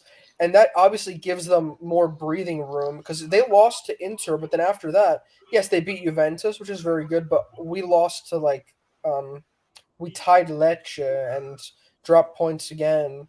So, it's just this it gives them more of that space to be comfortable. But we don't drop those definitely- points and we don't lose those games with Mike in goal, in my opinion. There's definitely a lot of truth in this comment here. The squad losing those points against Roma definitely put a damper on the mentality of the team.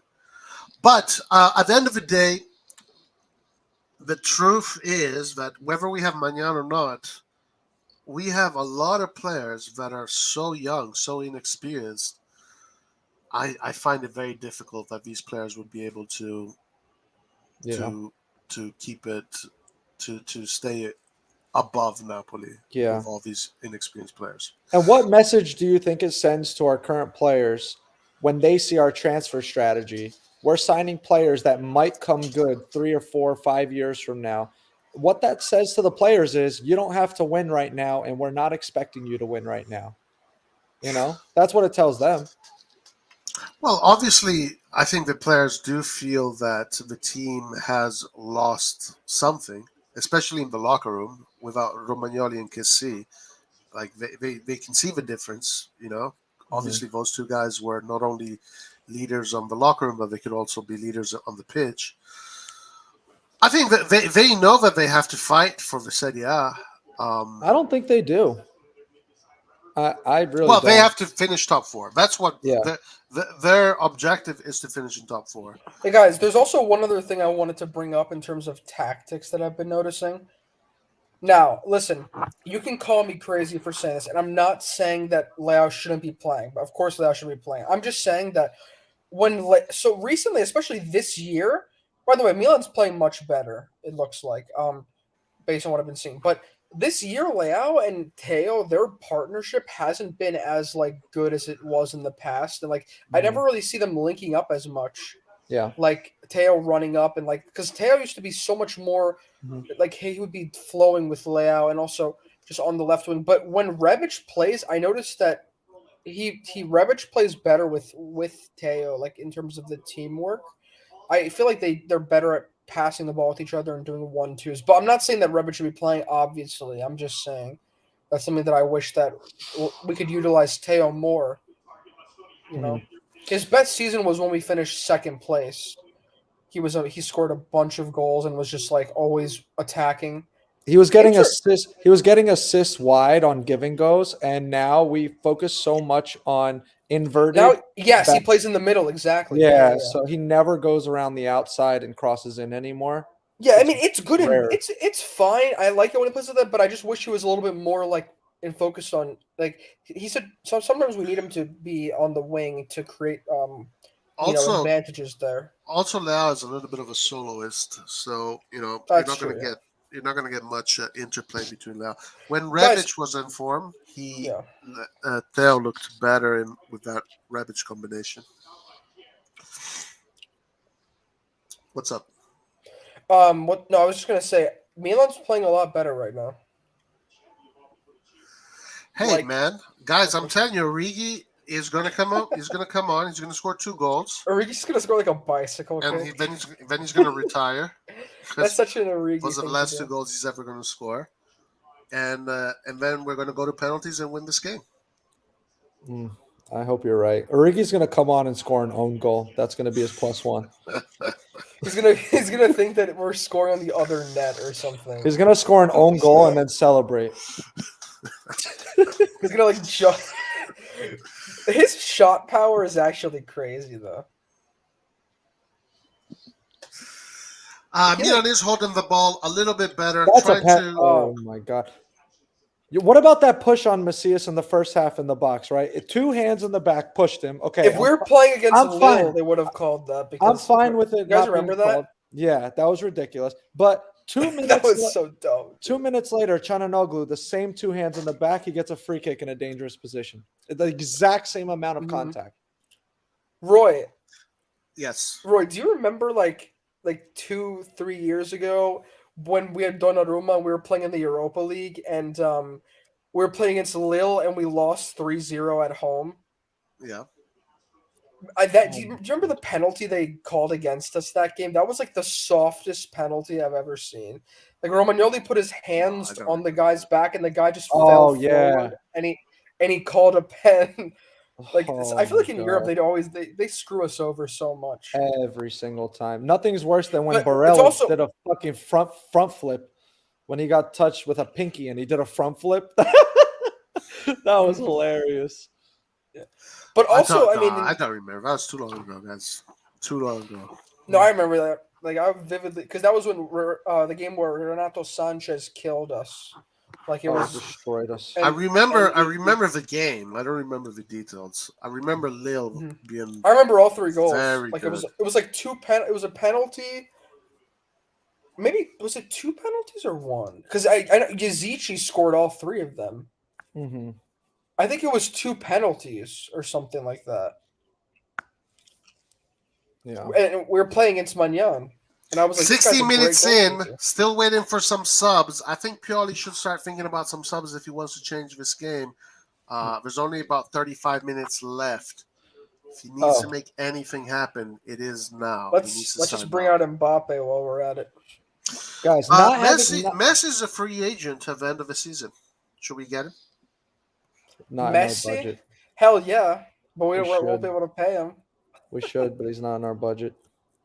Back to your earlier question, though, Roy. I think another thing we need to consider for this poor run is we had a god-awful preseason. Our preseason did not fill the players with any confidence whatsoever. We played Wait, but like hold on, shit. Rock, we Rock, lost but- most I of don't our know about games. that. Wait, Our Rock. because- preseason was not great. Rock. But I don't didn't know about we? that. But we were winning at the beginning of the season. We beat Marseille. We beat Just- Cologne. That was Marseille's so a long Champions ago. League team. Yeah, but I don't think the preseason affects this poor run. Like, I think we had I a don't bad preseason, and that's why we have injuries. I don't think mean, I don't think we trained well. This injuries are preseason. just like you don't know what the cause of. Like, I mean, unless someone like injures you, it's kind of like it can happen whenever. I don't know. I just feel like we were underprepared before we started the season. I don't feel like we were properly prepared for the season to start yet. No, that was the Hungarian team that beat us, Mustafa. The German team, we toyed with them. We toyed with them. I don't know if we toyed with them. I don't remember. Here Oh, comes yeah. Robin. I Here remember co- that. Here I comes remember that. Gosens. We definitely toyed with them. We were struggling against Serie D freaking sides at Milanello.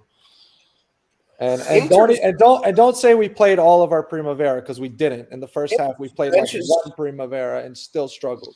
Inter's bench is miles better than ours.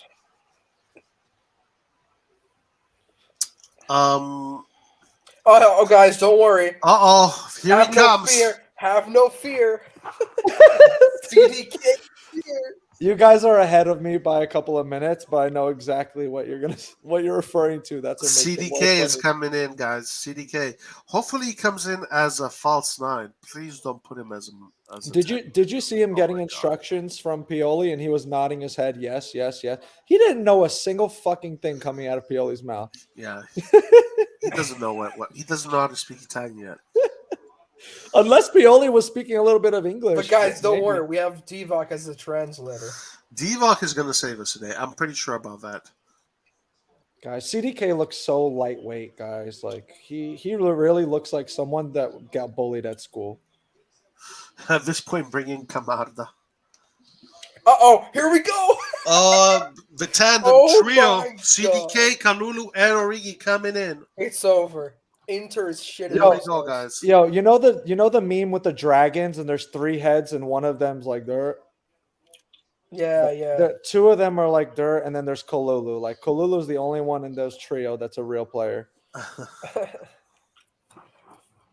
But don't worry, Divock is just gonna smash it top. Guys, corner. this is a Divock kind of game, though. Like Divock scores goals in finals. He scores goals in big games. This is going to be his game. Yeah, he's getting a hat trick in this game. That's guaranteed. Wait, guys, hold on. Is Lukaku injured again? He's not informed. Okay, so Kjaer going in for Kalulu. Kjaer coming out for Kalulu. Battle of the Belgians. Diaz coming out. I would leave Diaz in. And Messias coming out. So CDK is going to be playing Cam, while Origi is going to probably play on the right.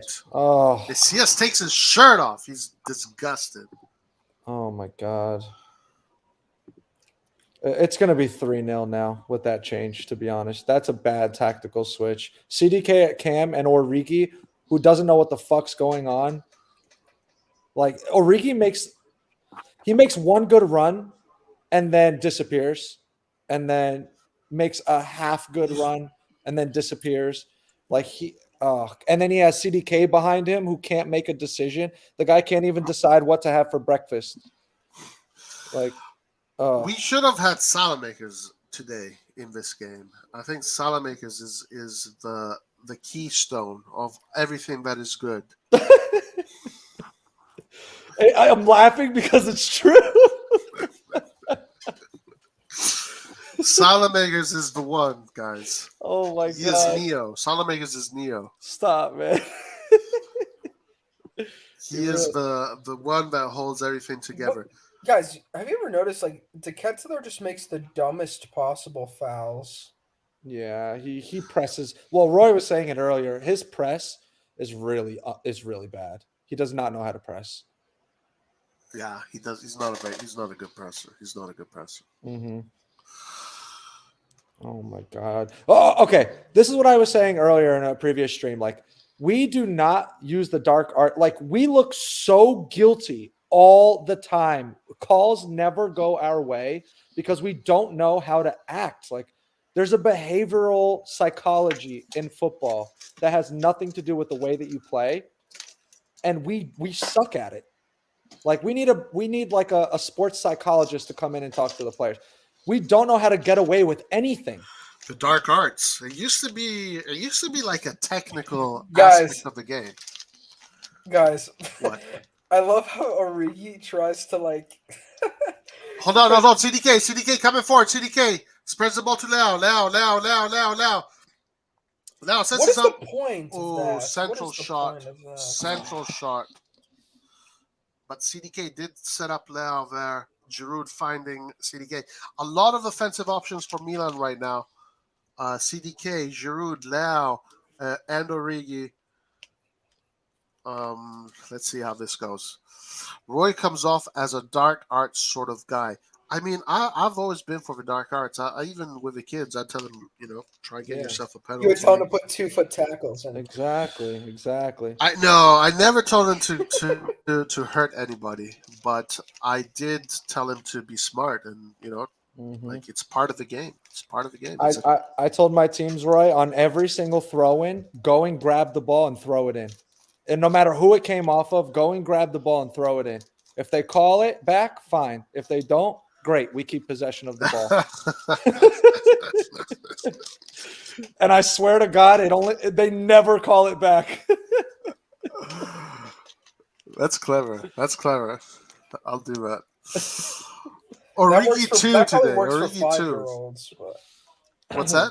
that probably works for really little kids. No, but it works. It works for my U14, my U15 team. the But hell? only if we have bad refs, though. And in the United States, in the state of Pennsylvania, 90% of the refs are fucking awful. They're so bad. Look at Tatarusanu claiming. Wow! Look at Tat showing his talent. Davies Vasquez is going to get the starting spot. I thought he was going to finish out the season back in where he was playing, but I guess not. Right? He's staying. Yeah, he's Clearly. with the team right now.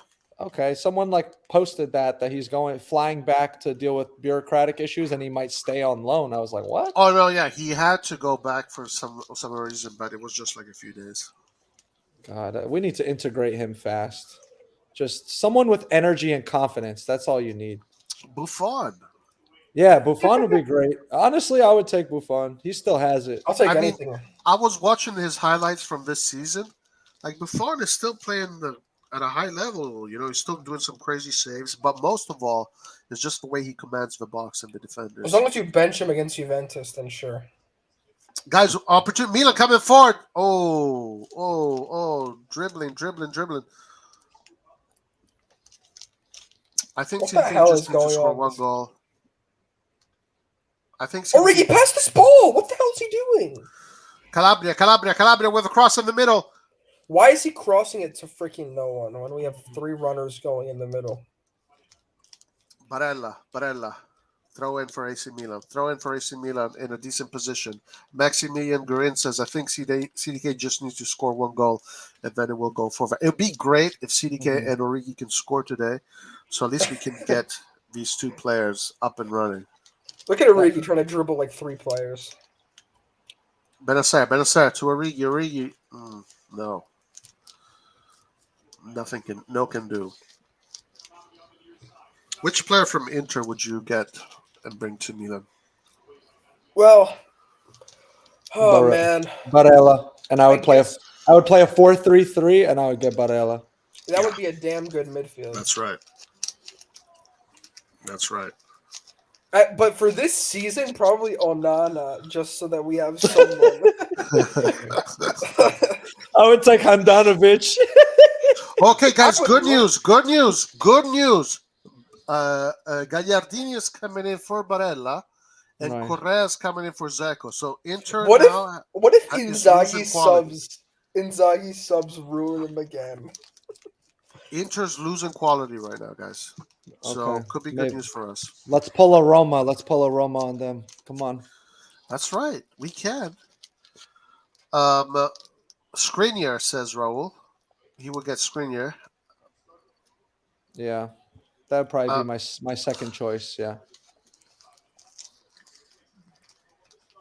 Yeah, there's a Pellegatti was suggesting that the Buffon thing is in the air. They're working on it.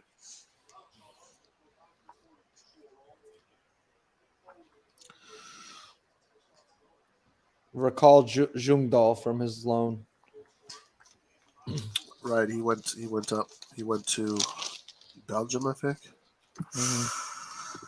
Mohammed says, I'm happy Milan is losing. I told you Pioli and Maldini are selling us Wolf tickets. I love Benacer's mentality with the way he plays, because he plays so hard and is always pressing, but then he's never like an asshole about it, Mm-hmm. He's always respectful and is just a great player. Yeah, he's top class. But he's champagne football. Who's that Çalhanoğlu with a dirty play? Oh, that Piece of- should be a yellow card. Who's What a Inter's loser. captain today? Checo? No, I think it's. Wait, let me see. I thought he was wearing the armband. I bet you it's one of their defenders. It's Oh, Skriniar. Skriniar. Oh, it's good.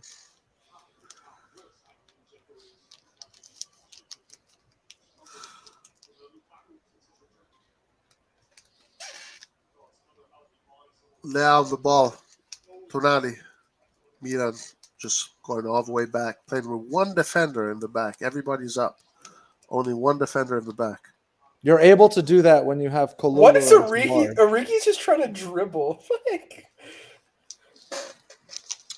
Bro, Origi is like someone's uncle that's like joining the team. Like he's just Even we're a Pioli joke said right now. bomba regarding Buffon rumors. Bomba di mercato. Even when we won the Scudetto, I could tell we never reached that level that will make other teams respect us. Well, don't worry, guys. I'm telling you, my crystal ball is telling me that this summer it's going to be a whole different situation. Viswanath Lakshmanan says, I think if Zlatan would be in, we've done killer passes. The Zlatan thing did not work out for us, huh? Mm-hmm. I mean, unless he's doing, he's motivating everyone on the bench, and at Milanello, I guess he's like a highly paid player coach. Yeah, but we took out pretty much like a spot for a striker in order to keep Ibrahimovic, in the back burner. But Ibrahimovic should have been back by now. Didn't he renegotiate his salary to like 2.5 million or 3 Oh or no, something?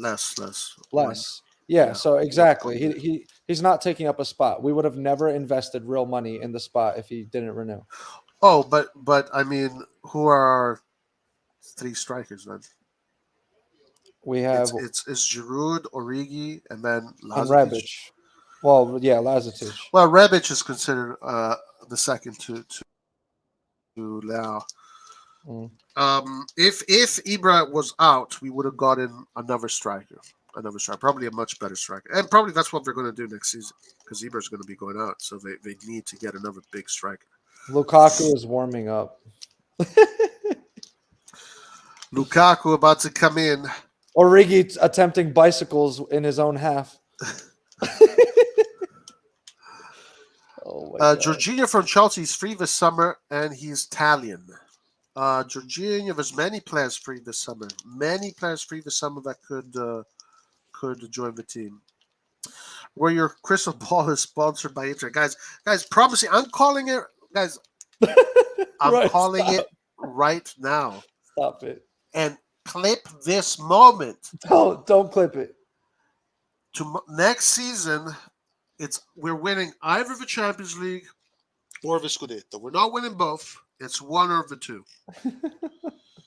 And next season, we're going to be better than Napoli this season.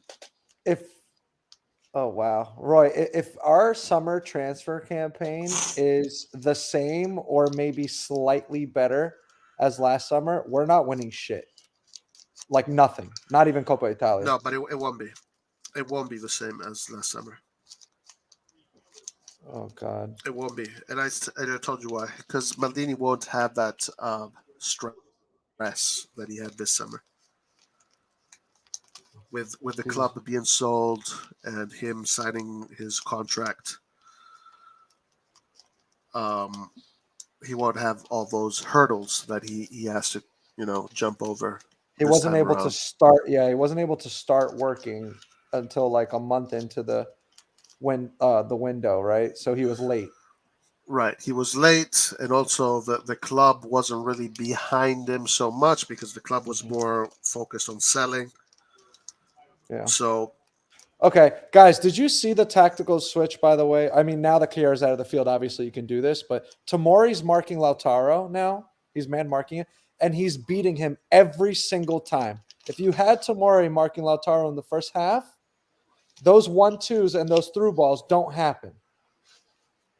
That's like it was so simple, a mismatch that was so clear as day, and they didn't fix it. He should have put Kalulu from the beginning, you said? Well, he should have put Tomori on Lautaro, and he should have put Kier on Dzeko. That's what he should have done. There were complete mismatches, and what was happening was... Guys, sorry to interrupt you, my man, but Inter has scored a third goal. It is 3-0. No. Lautaro Martinez takes his shirt off, gets himself a yellow card, but Supercoppa Donald Duck Cup goes to the Cousins. It is done. Game over. 3-0. Did Rebic come on the field before or after the goal? You guys are ahead of me. Rebic is not on the field yet. Okay, No. he's still waiting to come in. I was expecting us to get battered after going down by 1 or 2 that early. Wow. Yeah. What happened to Rebic? What happened to Origi, guys? I thought he was going to... Done. He's finished. He's finished. I thought he was going to score 2 goals. He's finished. He's a finished player. He was a mistake. So long ball. Tomori loses his marker to Lautaro. Lautaro just wins him. Milan is just not. The form is bad right now. We are going through a very difficult period. Nice goal by Lautaro, by the way. We're going for a very difficult period. We just have to stick onto the. We have to tie ourselves to the mast of the ship and make sure that we don't fall off the boat. Just hold on tight. The storm is going to end soon, and then we're back to normal. Yeah. You see the confidence. The confidence in the final third. We're really lacking confidence and composure in the final third. We could have had a goal like this in the first half with Leao twice. Yeah, but guys, hold on. The main issue is what the fudge? How the hell does he get turned like that? I know. I was just it's the complimenting defense, him. you know? Yeah. Fucking hell. I mean, we look like a different team. Yeah. We just have to survive this storm, guys. Luckily, this game means nothing for the Serie A. Dest is on the pitch. Dest hat trick. It kind of does mean something for the Serie A because it really affects our confidence. Like, we can't build momentum until we start getting results. This is... Calabria is crying. No, look, it's going, where this storm is going to last maybe a little bit longer, but I think once, these storms always end eventually, and then we're back to our winning ways. It's just unfortunate that we're going through the storm right now. It's a corner kick, guys. I'm sorry, I'm so far behind, so I'm way behind commenting on things that happened in the past. Origi scored. No. Origi scored. Stop it. You're lying. No, you're lying. Roy, you're lying, right? Come on, you're lying, right? Wait, is that a lie? You motherfucker. Roy, is that a lie or are you telling the truth? He's lying. Yeah, just check. I'm looking now, but if he's telling the truth, I'm going to die of laughter. Oh my God, that's hilarious. I can't believe I even believed that for half a second. Well, no, to be fair, I mean, you're behind. What if he's telling the truth? I'm way behind. No, he did score, guys. It's coming up in maybe a minute for you guys. Oh my God. We've been in the storm since before the World Cup. Yeah. No, he didn't score. It would have come with my phone notifications by now if he did. I have a feeling that it's just the beginning, boys, and I wish I'm wrong. Oh. Let's see if Pioli survives the storm. I would not change Pioli right now. I think that would make things worse. Like, who would you change him with? We need a firebrand. Like, I don't know. I love Pioli, and I'm a huge fan of Pioli, but what is happening? What's happening with this team mentally? He's not lighting a fire. Maybe he's too nice, too passive. I don't know what it is, but we don't look hungry. Vasquez is there. We don't look hungry. We lack leadership. Yeah. And where's the fire? The fire is missing. There's no fire. Pioli is not on fire right now. Pioli's not on fire, right? He's not on fire right now. Pioli's not on fire. No, we listen. We definitely miss leadership. We miss leadership. So it is what it is. What are you going to do? I mean, it goes back to the summer. We had two leaders in Romagnoli and Kessi, and we did not replace them. It's just so. So we are two leaders less in the squad, plus a whole bunch of injuries, Yeah. especially the Mike Magnan injury. Yeah. I mean, and then the other thing about last season, is that last season we had Ibrahimovic. Yeah, he played. He played like He played. How many games was he? We, Well, no, 21. I think he played forgot. something like 15 or close to 20 games. Yeah. So we had Ibrahimovic in the beginning of the season, and we had Ibrahimovic closer to the team. So it's like, to be honest, we are three big leaders less. Yeah. You can say Romagnoli, Ibrahimovic, and Kessi. Mhm. So, this season was going to be a rough season. But next season, rock. Next season, I'm telling you. Mhm. Stop it. You might as well already put in so get a star and stick it to your AC Milan shirt, because either that or we win in the 8th Champions League. I'm serious. We need to sign someone in their prime with experience Hold on, who has, but yeah, not go ahead. Origi.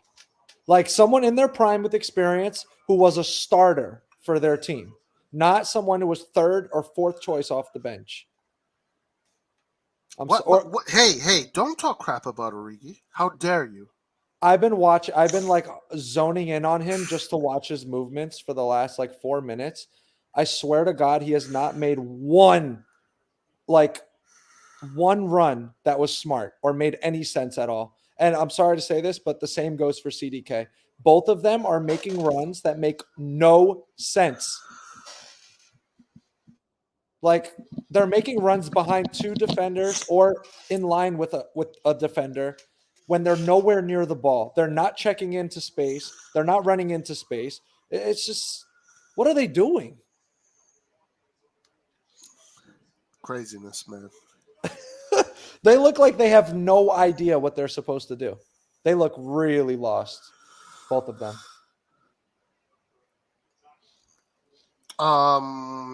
Giroud has to be the biggest loser in terms of trophies. Could have won World Cup and Coppa Italia, but luck sometimes is just too harsh.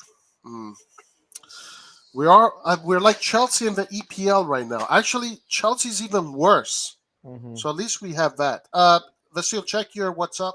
I sent you a link. I'm wondering if you'll be able to get the team back to follow him after all of this. I think so. Mm-hmm. I think so. The space between our midfield and forward line, the gap is so huge, and then the gap between our back line and midfield line is huge. Like we're not sticking closing. It's down been the like gap. that since the beginning, actually. Yeah, it's that's the whole game.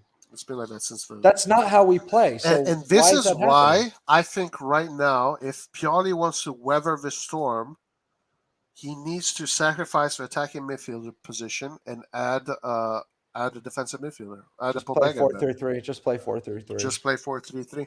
Yeah, close the gaps. At least we have a little bit more control, and we cover a little bit more spaces in that midfield. Mm-hmm. I had to do the same thing with my youth teams. We were playing a 4-2-3-1, and this exact thing was happening, and we switched to a 4-3-3 to solidify and stop conceding as much space. Yeah. So. Did it work? Yes, it did work. It made a huge difference. Yeah, you have to sacrifice an attacking player that obviously you don't need because you're not creating anything. So just add more muscle, cover more space, and then take that approach. This is what Ancelotti did in 2007. He won the Champions League by doing that. Look at the Inter fans all happy and shit. Damn. Uh-oh. Watch out. Watch out. Inter might get another one.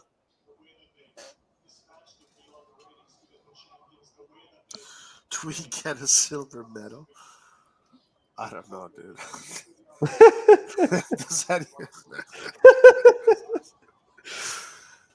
This is on you, Paulo. I'm highly disappointed. Your arrogance and pride in the balanced squad you built is telling. You have not helped Pioli at all.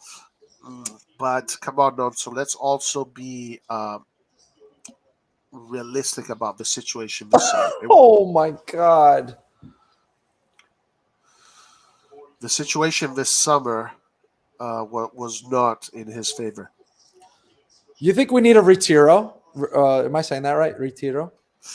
A retreat. Yeah. Well, they tried. It didn't really work. They did it. They The did a the house is on fire, and not in a good way this season.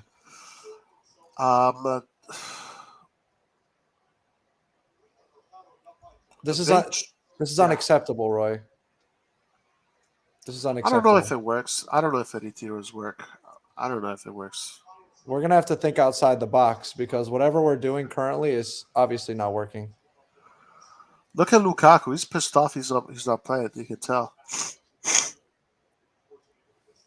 He's gonna go eat a whole tub of ice cream to get over it. Yeah. What's up, Vasil? What's crack-a-lacking in here, guys?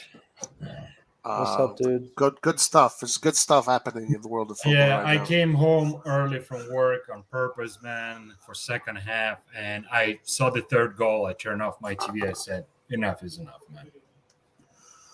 Yeah. Enough is enough. Are you watching it on Paramount? Yeah, I was watching on Paramount, but I turned it off, bro. I'm not even watching it because it's set to watch the way we play right now. You're gonna miss the Origi goal, Vasil, if you don't. Yeah. Oh, man. Origi's about to score 3 goals in 2 minutes.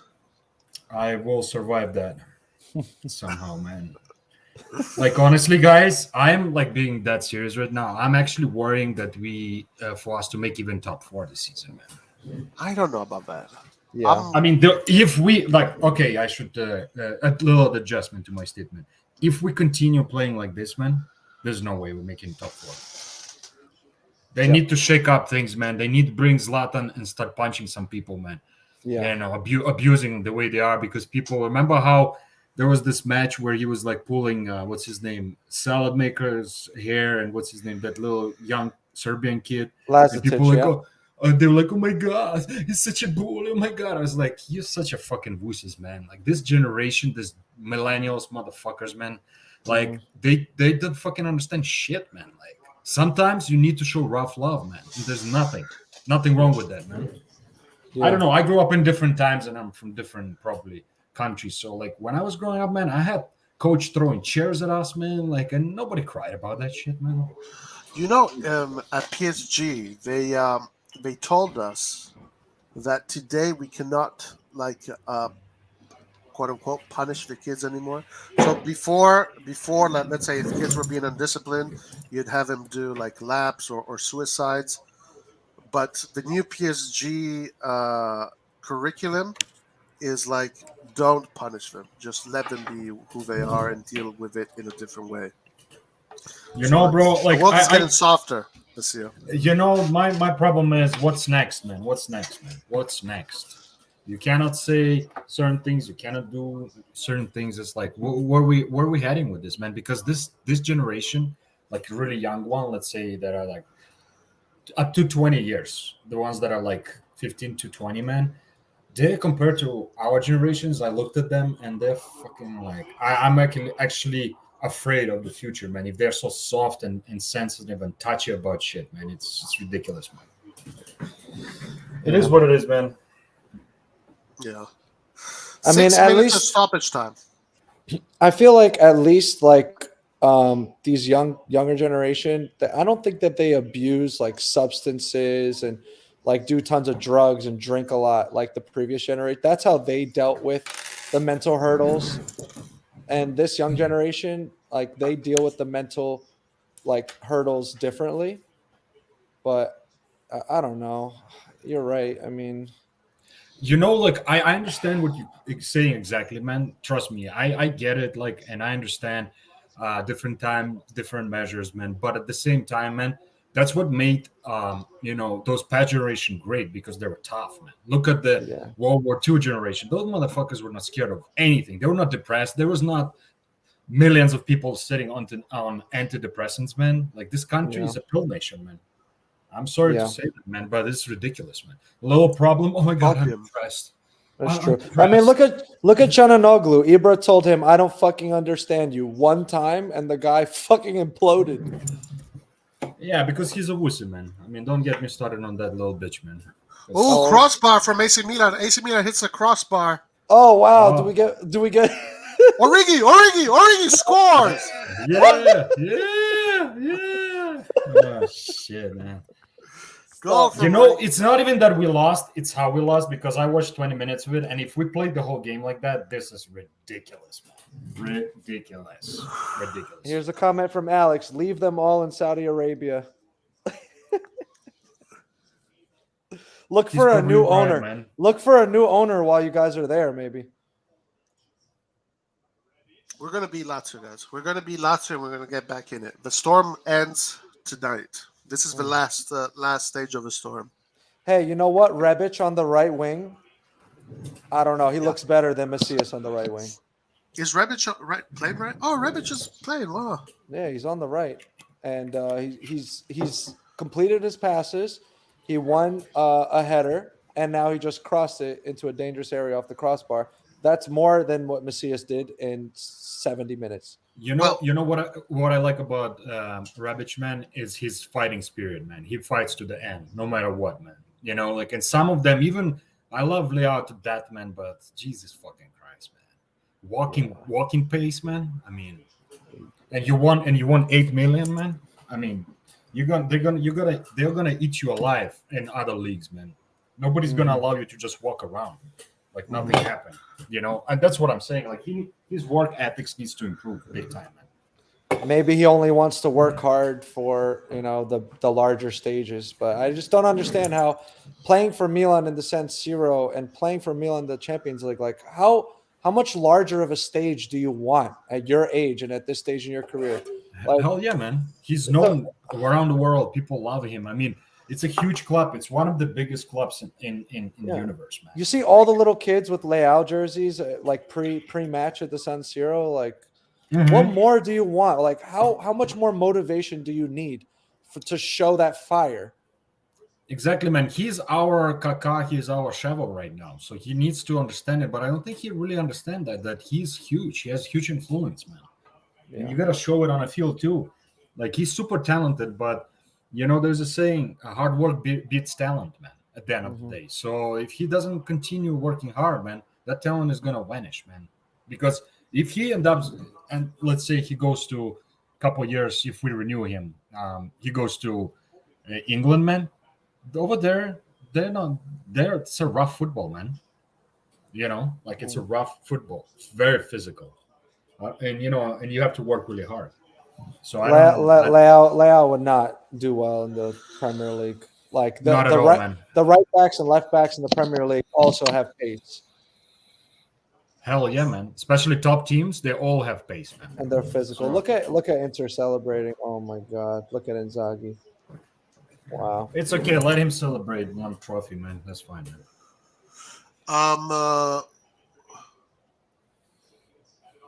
Well, our best results this season, which were in the Champions League, the two last games where we won 4-0 each game, was with Rebic on the right side. There you go. There you go. Maybe he might not have been fit to start, I guess, is coming back from injury. Hold on, look his at only Christian. problem is his injuries, man. Like, otherwise, people shitting on him big time. They don't understand the work he does. He traces back all the freaking time when he plays, like, no matter what. And that helps tremendously, midfield and the defenders, man. So, and I don't know, man. Like, people just shit on players for sometimes. I don't understand that too. Like, if it's called for, yes, but just to shit, man, on a player, I mean, come on. Game over. Yeah. Guys, you should have liked the video, and Origi will score. That's simple. Next year, guys, my prediction next year is he's going to score. All right. Next year he's going to score. Oh no, Vasil, Roy. So wait. When you say next year, next season, or literally next year? Next year, man.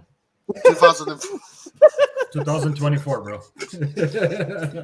Roy, tell Vasil your prediction for next year. What we're gonna win, Vasil. What do you think? No, it's not. It is a prediction, but it's a prediction based on logic.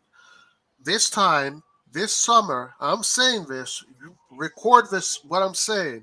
Maldini is going to operate in the market with less stress in the summer. I'm not saying he's going to make some crazy purchases, but he's going to operate with less stress because the club is not being sold and because he doesn't have to deal with renewing his own contract like he did this summer. Next summer, Milan is going to put together a team that is either going to win the Scudetto next season or the Champions League next season. We're going to be one of the best teams in Europe next season. I guarantee you that. I'm 100% convinced of this. And this year, I already put it in my back pocket. I already knew that this season was going to go this way. So whatever. Interesting, man. I hope that's the way it's gonna happen, man. For me, it's all my prediction will all depend on the summer transfer market, man. Who we're gonna sign and stuff like that. It's hard to predict right now. Like honestly, I hope this season we finish top 4. That's my big hope, and I hope we stay top 4. That's it.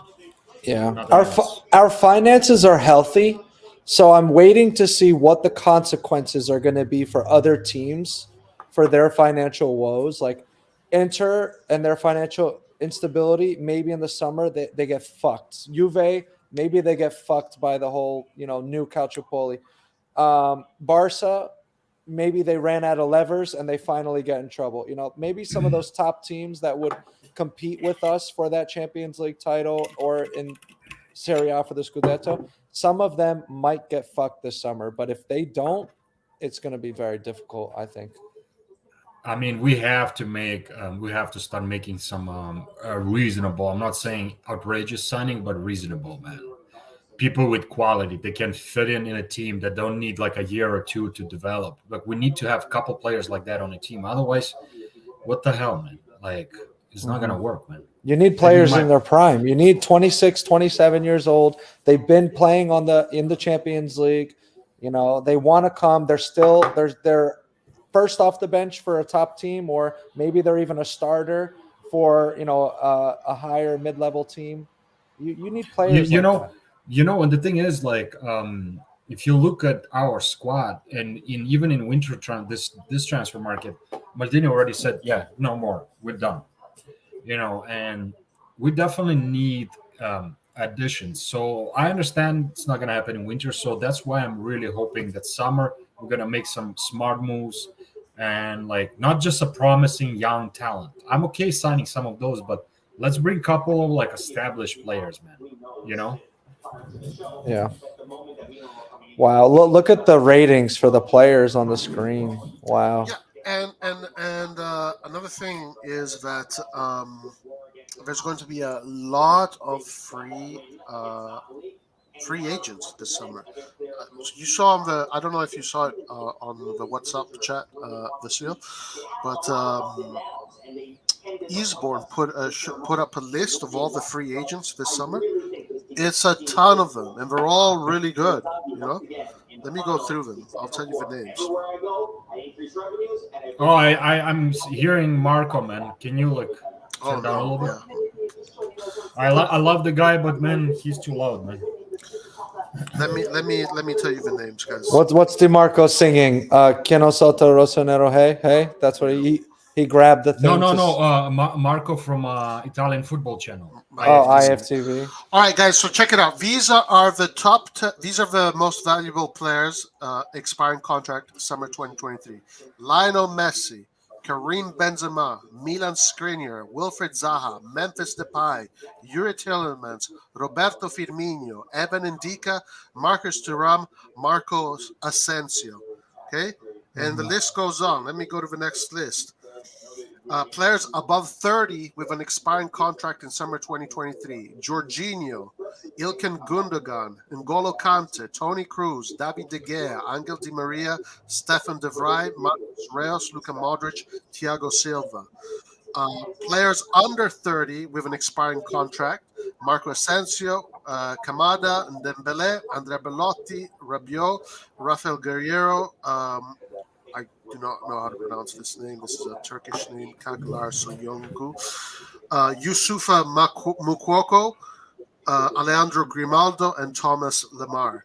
So a lot of players. That's 60 players. Well, 59 players that I mentioned there that are free agents. all players that are considered fairly valuable that could bring in something. So it's not Yeah. bad. I'm sorry to say it, but looking at those names and our strategy over the last 2 transfer campaigns, I don't think we're interested in not even one of them. Maybe Well, Jorginho. well, Marco Sanchez is a player that Milan was after, so maybe you're going to try and go there. But He I doesn't want to think, come. He doesn't want to come. but this is one of the things that in Italy they're saying, like in this era where when it comes to money and spending right away, it's only the English teams that have the ability to do that. You have to go for the free agents. I think Milan is going to go for some of these free agents. Just look. They bought Mudryk Chelsea for 70 million plus 30, so like 100 mil. Mhm. I mean, just like they just walked in, say, okay, screw you, Arsenal. Here's 100 mil, man. But here's the thing that with the Premier League, what pisses me off is Chelsea is in 9th place. They're not even going to play in the Champions League. How did they convince a top talent like Mudryk to join them He was forced and not play Champions League? I'm from Ukraine, and I kind of read some of the insights of some of our reporters that are reliable dudes for years, and pretty much the owners of Shakhtar told him, "Listen, man, they're offering more money. Either you take it, or we're not selling you to any. We're not selling you at all." Yeah, that's So it. They don't need to convince you on anything with the project. It's called money. because they have so much money. Yeah. And he got salary of 6 million, something like that, right away. So Yeah. would Milan be They gave able him to offer him 6 million? I doubt it, man. No, They also no. gave him an 8-year contract. 8 years. Yeah. I thought you weren't allowed to do that. Oh, no, in Italy you're not. I guess in England you are. I don't think he's gonna stay all 8 years. I doubt it, man. He's gonna stay at Chelsea. Yeah. Doubt it. I'm like a lot of our fans and myself included, like we really are in denial about what we can and can't, what is obtainable for us on the transfer market. The amount of times I've gotten myself so excited because of top talent, wore a Milan jersey in the gym one time and someone snapped a pic and like convincing myself that we could possibly sign them. It's just embarrassing. Like at this Mudryk. point. Like Mudryk and others. It's just embarrassing. Like we were never in for these players. Never. Well, we never had a real chance of getting them. Di Marzio said that Milan was looking at Mudryk in case Leao left, but that would have been the only way if we would have sold Leao. And even then, even if we did sell Leao and we had the resources, we would still have to go in a bidding war and probably end up losing that bidding war. I don't think we need to get players. We have to spend lots of money on players. We need to get the right players, good ideas, a nice injection of quality in the summer, a little bit in defense, a little bit in the midfield, a lot in the attack, and boom. Next year, guys, I promise you, if I'm wrong, Antonio's going to buy all of you guys dinner. Dude, if we win the Champions League, then Origi's scoring 40 goals. Origi 40? Origi 40. That's the same possibility of us winning the Champions League. What do you guys seeing that the Tottenham game is what, in a month? I think it's in a month. Yeah, they're in a bad It's a run of form Tottenham too. Let me see when the Tottenham game is. The first game is the San Siro. It is exactly in 3 weeks and a half. 3.5 But by weeks. then, I think Okay. the storm will be gone and we'll be fine. I think we'll be fine. Is Ibra going to be back and available for that game? No, No. And you said He's not. Magnon's They out for 2 months. yeah, no Magnan, no Ibra. Ibra was When is supposed to Ibra be back in returning? January. Well, the reports that were coming out were saying that now they don't know, and they don't think he's going to be back for the Tottenham game. Oh my God. He's behind schedule and he's not healing properly. Can you imagine if Giroud got injured? Like, can you imagine if Giroud got injured for a significant period of time? We're screwed. Pretty good. Like the fact that one player going down could completely fuck your whole season is proof that you did not do enough to solidify the team on the transfer market. Yeah. Like I don't understand how you could allow that to happen. And I want to go back to what you said, how delusional most Milan fans are, because the reality is we cannot compete. I agree with you. We cannot compete for sure with EPL teams. Forget about it. We cannot even compete with some German teams, man, for God's sake. So, I mean, let's just be realistic. But I was hoping that the new owners, in my opinion, any new owner that comes in, they always try to make at least one, like a statement signing, like, hey, we're here. So I'm hoping in summer we'll get something like that. I'm not hoping They made a statement. It's just not the statement we wanted. They made a statement that we're going to be sustainable and we're going to continue with our long-term plan. So, I definitely when not looking at any signing like 50 million and up. That's not happening, man.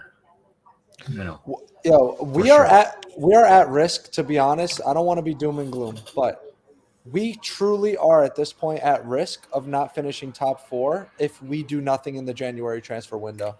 Like that's what I was saying too, man. Like if we do nothing, I don't know, hire a new a sports psychologist, hire a new physical training team, invest in something this January. But if they literally do absolutely nothing and continue things as they are, I think we're at risk of finishing outside of the top 4, serious risk.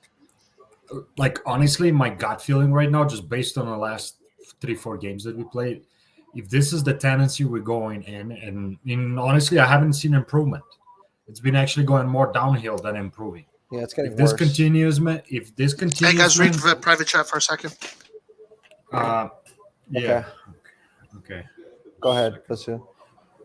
Then if this trend continues, man, I'm talking about we might not even finish top 6, man, if we continue this pace, man. Yeah. The mental edge is lacking. Even Roma, even Lazio at times, they show that mental confidence and fire. And I'm not seeing it from us. If things aren't going our way in the first 15 minutes, we are mentally broken. Because Pioli focuses a lot on getting an early goal. I remember his first season, he said, getting an early goal is essential. It's critical to my tactics. We have to get an early goal, right, to play the way that we want to play. And ever since he said that, we give up and concede an early goal. And as soon as we concede early goals, does that mean that in the players' minds, we have no idea what to, we have to go with plan B now? Are we constantly playing our plan B? Because we're conceding in the first 25 minutes every game. So we're constantly forced to play plan B. Oh my God. Look, are you watching this? Our players have to stay on the field and watch Inter celebrate and get their trophy. Yeah, I turned it off, man. After the third goal, I said, I cannot. My nerves are more important now than this. Honestly, I gotta save my nerves, man, because this is still half of season to go, and I have a feeling there's gonna be a lot of worrying games. A lot. Yeah, and we're seeing a lot of these other teams, their injured players are starting to work their way back into the into the team. And with us, every time we bring a player back from injury, we either lose them immediately again to another injury, or we lose someone else to an injury. We're constantly playing catch up. Yep, there we definitely have a big issue in what do you call it? In a medical staff department, man. There's something off, man. Something is off. It's impossible to have so many injuries consistently, man. Yeah. You remember Ibra said that the pitches at Milanello are extremely hard and bad on the knees, and they have turf, the fake rubber turf at a lot of the training pitches. I don't think they did anything about that. They did nothing. They just said, well, that's how it's always been, and that's how it's always going to be. So, and people that are talking about, we're going to win Champions League this season, next season, we're not even close to that, man. we still have a long way to go to win the Champions Do League. you think if we had a fully fit squad and no major injuries that we could fight for it, or no? With the full fit squad, the way I see this squad, we can definitely make at least quarterfinals with the full squad. Maybe even seven. Winning, it's stretching really big, man. Honestly, I would say no. Yeah, I agree with you. We're a quarterfinals team, maybe like with a lot of luck on our side, a semifinal. Yeah, And at this that's point, with Mike Magnon healthy, Calabria fully healthy, not just in and out of the injury list. Zlatan playing, fully fit. I think we could get that far in the Champions League. And I know people are shitting on CDK, but people need to understand, man, because of that large price tag, this poor kid came from a farmer league, Belgian league. Let's be honest. I mean, what the fuck? But look at Salamakers is very similar, but Salamakers, the personalities, bro. Personalities are so different. Yep, yeah, he's more like a beat fighter. This guy he's like posh, he's like comes from this like he's quiet, he's reserved, he's introvert, not extrovert. Yeah. And it's not helping when you have a price tag of 35 million on your back and everybody's like, what the fuck, man? Yeah. Why you cannot play? What are you doing? So psychologically, this guy's demolished right now. Yeah. You can see it in his eyes. You can see it. He doesn't want the ball. I was watching his movements in the game. He does not want the ball. He runs as far away from the ball as possible when it comes near him. He's so He needs to scared. understand, Italy is different from Belgium. They're going to give him this year. If he doesn't show huge improvement next year, trust me, and he's going to get so much shit that this guy is not going to last in Milan. He's not going to last. Like Salamakers, like he has an edge to his personality. Like he understands the streets a little bit. You see the music. Yeah. Oh yeah, he's a street guy, man. Yeah. This guy is like, you can see even like when he signed the pictures, his family, you can see they're like this poshy, like probably he came from upper middle class, and he's like the protected boy, in the family. Where Salamaker had to fight for his shit probably when he was growing up. That's why there's a difference, man. Yeah. Like look at his size and the position. The guy is huge, man. He can literally push people around like there's no tomorrow. Look, I mean, Zlatan is a great example. The same guy came from fucking dirt. Yeah. But his mentality is like bulletproof. He doesn't give a shit. Like he's a fighter. And you have to be a fighter to become one of the best. To have the become a work great ethic. player. Yeah, work ethic too, man. And man, CDK so far, as I said, like I'm giving him this whole year. So I'm not gonna go hard on him. Yeah. But I'm telling you, next season, if he doesn't show me signs of improvement, I will be not so nice, man. CDK, he needs to take like Taekwondo, like some kind of like combat sport, because he is such a pussy. Yep. Like you can see it in his face. He is such a punk. Like he's so scared.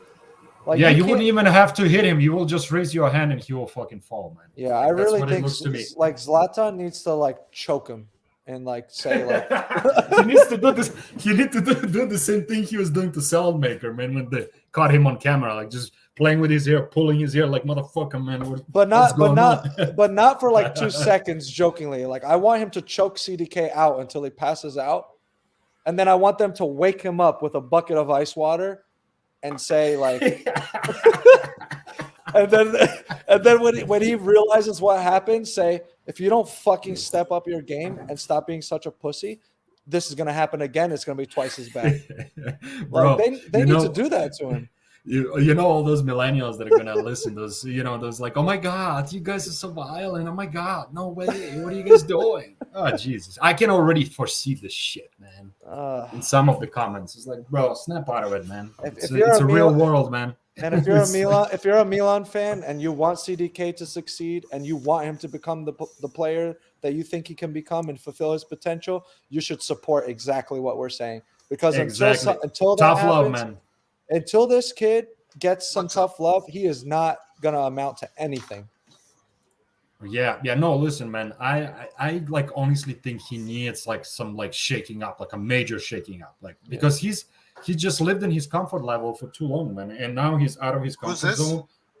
CDK. CDK. And he's We- lost completely. We said that he needs to do a combat sport and get choked out by Ibra. Just do some MMA. Yeah. Oh, like for real, man, for real. No, we're I'm with you, man, 100% serious. Not even Yeah, being maybe. sarcastic. Two things. Clint is here. Another thing is Sandro Tonali8 wants to ask me a question. Go ahead, ask me that question. What's up, Clint? Man, I'm just laughing from people over there in the chat. They upset. So What's I going came on, over big? here. What's going on, big dog? How you doing, man? I don't know if I should laugh, if it's a nervous laugh or I'm just pissed off.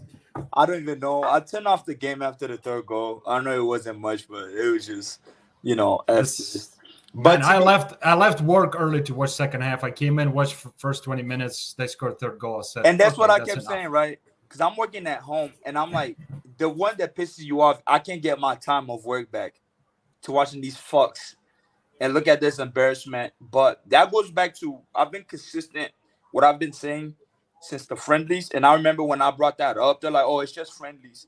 When I look at the amount of goals we conceded from that friendly in December, meaning last month, if we start looking from the Arsenal, 2 goals, we look at Liverpool, 4 goals.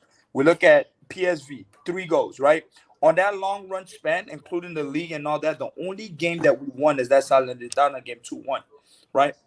And we've been leaking goals since then. So at that point, I know people say, oh, we can't blame Pioli, it's actually the players.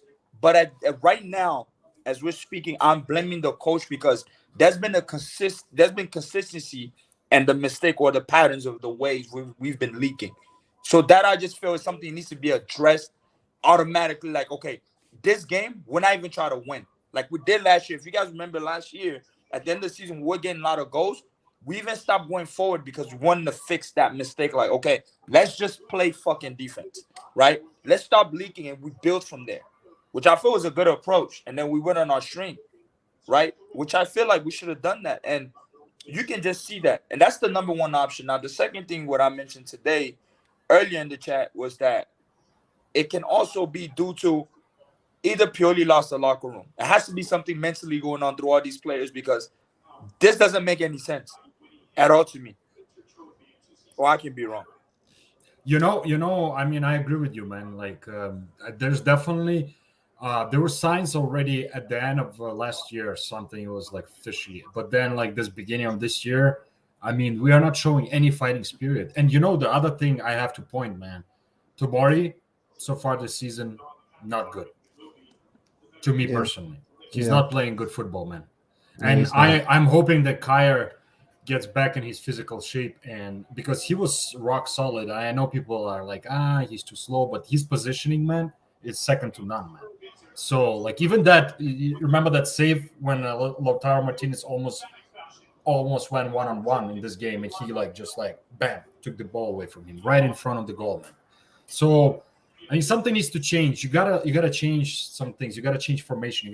He needs to try something out because this is not working anymore. The other teams figured us out completely. Yeah. So, Roy was saying to add a stronger midfield presence and just maybe try a 4-3-3, especially when we lose possession. Just drop into a 4-3-3 so that we can close the gaps between the back line, midfield, and forward line, and just create tighter spaces. I agree. Because just sorry to cut you off, but because I agree because with the double pivot, the problem with that is not only your players have to be fit within that middle of the park, and when you're really disorganized and we have to go back because when you hit in the counter, that's how we get our goal scored when we're exposed. Your guys need to really be fit to recover quickly, which I think that's what it's exposing us like this year alone. If you even look at the Inter game, you've seen how they were just exploiting the right ridiculously. Like Calabria was having a hard time coming back. Where at some point I was thinking, is it Calabria back there? Like you have Messias get back there before him. You have Tonali get back before him, right? Calabria wasn't even there, and you also still got Kier on that far side, but he had to stick to the middle, and I assume it's probably because of incoming balls in case they want to cross. So it was leaving that right side of the pitch really, really much exposed. And that whole entire game, that's why I was just looking, and they were exploiting. And you're right. Like, if you're going to play that double pivot, then if your guys are not fit, does that make sense to try to push too much up if they can't really, go back and off the ball. They just, I don't know. We They lost the just- second ball in the midfield and then didn't recover at Yeah, all. and No it's- recovery speed from And it's our common. backs. It's common practice to do when your team is in this kind of situation to add a more midfield, less offense. I want to answer this question. Sandro Tonali, he wanted to ask me a question. He said, "When we lost to Teman Torino, you said that it was the Mickey Mouse Trophy, and you're not worried. Are you worried now? Am I worried about what? I'm not worried about top four. I'm not worried about top four. I'm only worried about the Champions League because we don't have Magnan. That's the only thing that worries me. Because I thought that with Magnan and with more players available, but in particular with Magnan, I really felt very confident of beating Tottenham. Without Magnan, less confident. But So as far as the top four, I am pretty confident we're going The to. reason why we top four, I'm not as worried. There's not the teams after Napoli. There's not a lot of teams that put together some type of coherence of like a momentum that's so coherent, which you're afraid that you might fall out. So that's why we're like in the kind of the slump we are. There's not a gap increase. I would have been worried if a Lazio would have picked up momentum. If a Roma stopped picking up momentum, and we even managed to drop to lose 3-4 games. That's when you're like, okay, top four might slip. But right now, after Napoli, everybody's kind of the same boat. Because, yes, Inter can win today, but then they go on Saturday and they can go lose. So nobody is really, in a phase except No, Napoli. you're right. You're right. It's all these teams, Inter, Juventus, Milan, are more or less the same. And then the other teams below them. I mean, anything can happen, of course, but I'm worried. I'm worried. I'm big worried.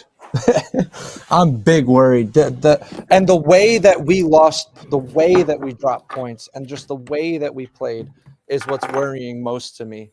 Like not even the results themselves, but the way that we got those results. The mental effect that has on players, especially young players, is really significant. It really is. Like, I don't know if they can mentally handle another crushing, like last minute comeback defeat or tie. Like I know there's a lot of games left in the season, but I am not seeing like this ending anytime soon. Like the players look like they have given up, a lot of them. So I just watched them receive their silver medals and watch Inter celebrate. Like our players look completely broken, like shattered into pieces. I don't know. Yeah, no. Look, it's the way it goes. I mean, Pioli obviously now is forced to make some changes. I think he's going to figure it out. I think he is going to figure it out, and I'm pretty optimistic that we are going to achieve all the minimum objectives. These moments, they're off. They're needed. So, But they also always kind of happen. Like every season, they happen. It is Napoli that is an anomalous, that they have set themselves up to avoid these kind of situations, but that is an anomalous season for them, and we don't know. They might even have a slump soon coming up. It might happen to them too. But this slump is I don't think this slump is going to last that much longer. I think we start winning again in the Serie A. We do have some easier games coming up, and then all of a sudden the team is going to start to feel better. because we play Inter again, I think in 3 weeks, February 5th. And then we play Tottenham right after. Whew. Dude, but that second goal, I feel like Tatarusanu, that Zeko goal, Tatarusanu could have made himself bigger and create something on that, man. Mike would have saved that. He was too passive. Oh my God, bro. Tonali got completely turned inside out. But is it really Tonali's fault? Because at that point, it's like, why is Calabria that far up? That finish from Lautaro, like that's no one on our team can do that except maybe Giroud once every few games and Honestly, guys, maybe sometimes. I want to throw something positive in this mix because it's pretty depressing, and I'm sure most of the guys are here depressed. But it's okay, guys. It's life. We move on. We still Milan. We're big Milan family. On a positive note, for me, the positive so far this season is Benacer, man. That guy, bro. And we renewed him, thank God. Man, that guy, the way he moves, and like even those 15-20 minutes I watched, he was the only player that was trying to do some shit, man. And Tonali somewhat, but I'm telling you, man, that's a good positive for me. Yeah, we renewed Benacer, guys. So I feel like we didn't celebrate that renewal as much as we should have. And it does look like we are going to renew Leao too. Well, It's not happening yet. if he keeps playing like this, he's gonna have to renew because nobody's gonna want him. Yeah, true. So that's Somebody's gonna give him 7 million, man. That's another silver lining with these performances. Andy Carunia says, easier games coming up. Lazio, Sassuolo, Inter, Torino, Spurs.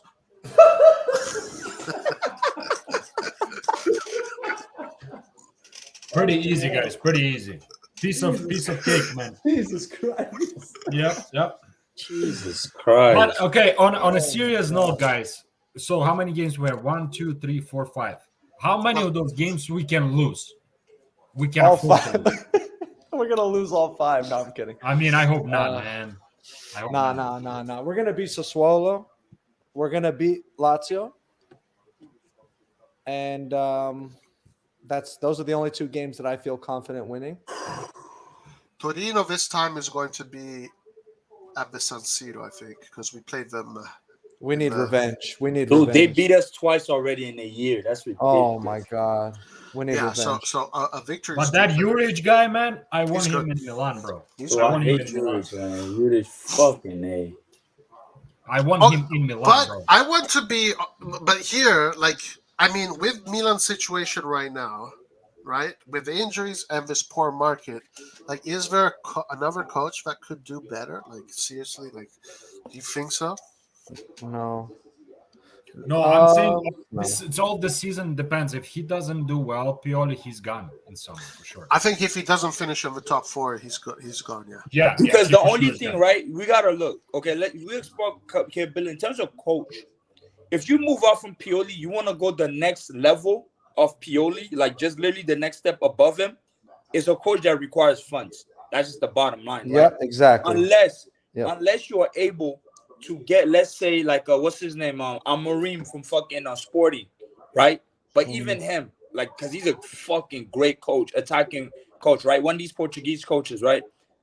But are you even Or even Juric, bro. or Would even you go for Juric? No, Juric is like, are we gonna play attacking football when we get him? That's the real question, right? I feel like Juric fits more the mode of like the Inter of the world, and he goes to Juve with that rigid type, just the next. He's out.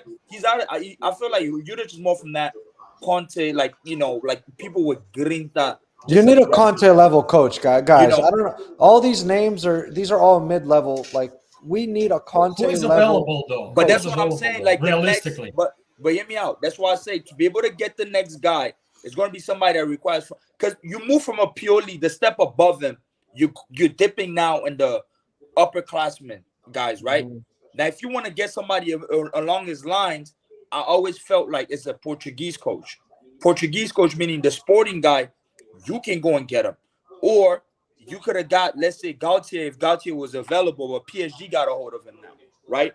Yeah, he would have been good. Yeah, he would have been good. Those are the people like around Milan. That's within a budget that's more concrete, because the club is not concrete, and Ancelotti is not concrete, or Pep is not concrete, because that's literally above. Because you guys are below those coaches, it drops down. Let's get Chichi. Let's get winning coaches. That's it. Let's get the Brazilian coach Chichi, since he's not coaching the national. He's gonna have a hard. No. He's gonna have a hard problem with a taxes, man.